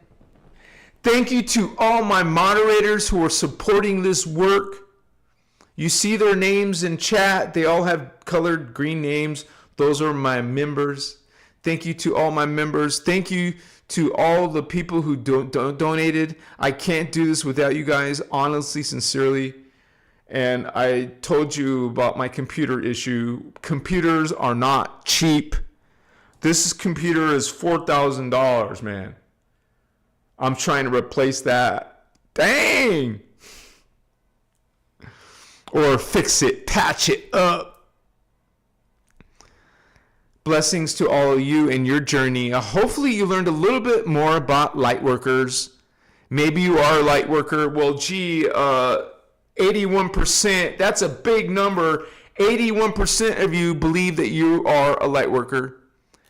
And 6% say no. And 13% say, I'm not sure yet. Which means you could be sure later, right? Thank you to the person sending all, or the people who are sending all those loving emojis. Chicas. Machiwa, holy ones. I'll see you soon on Saturday.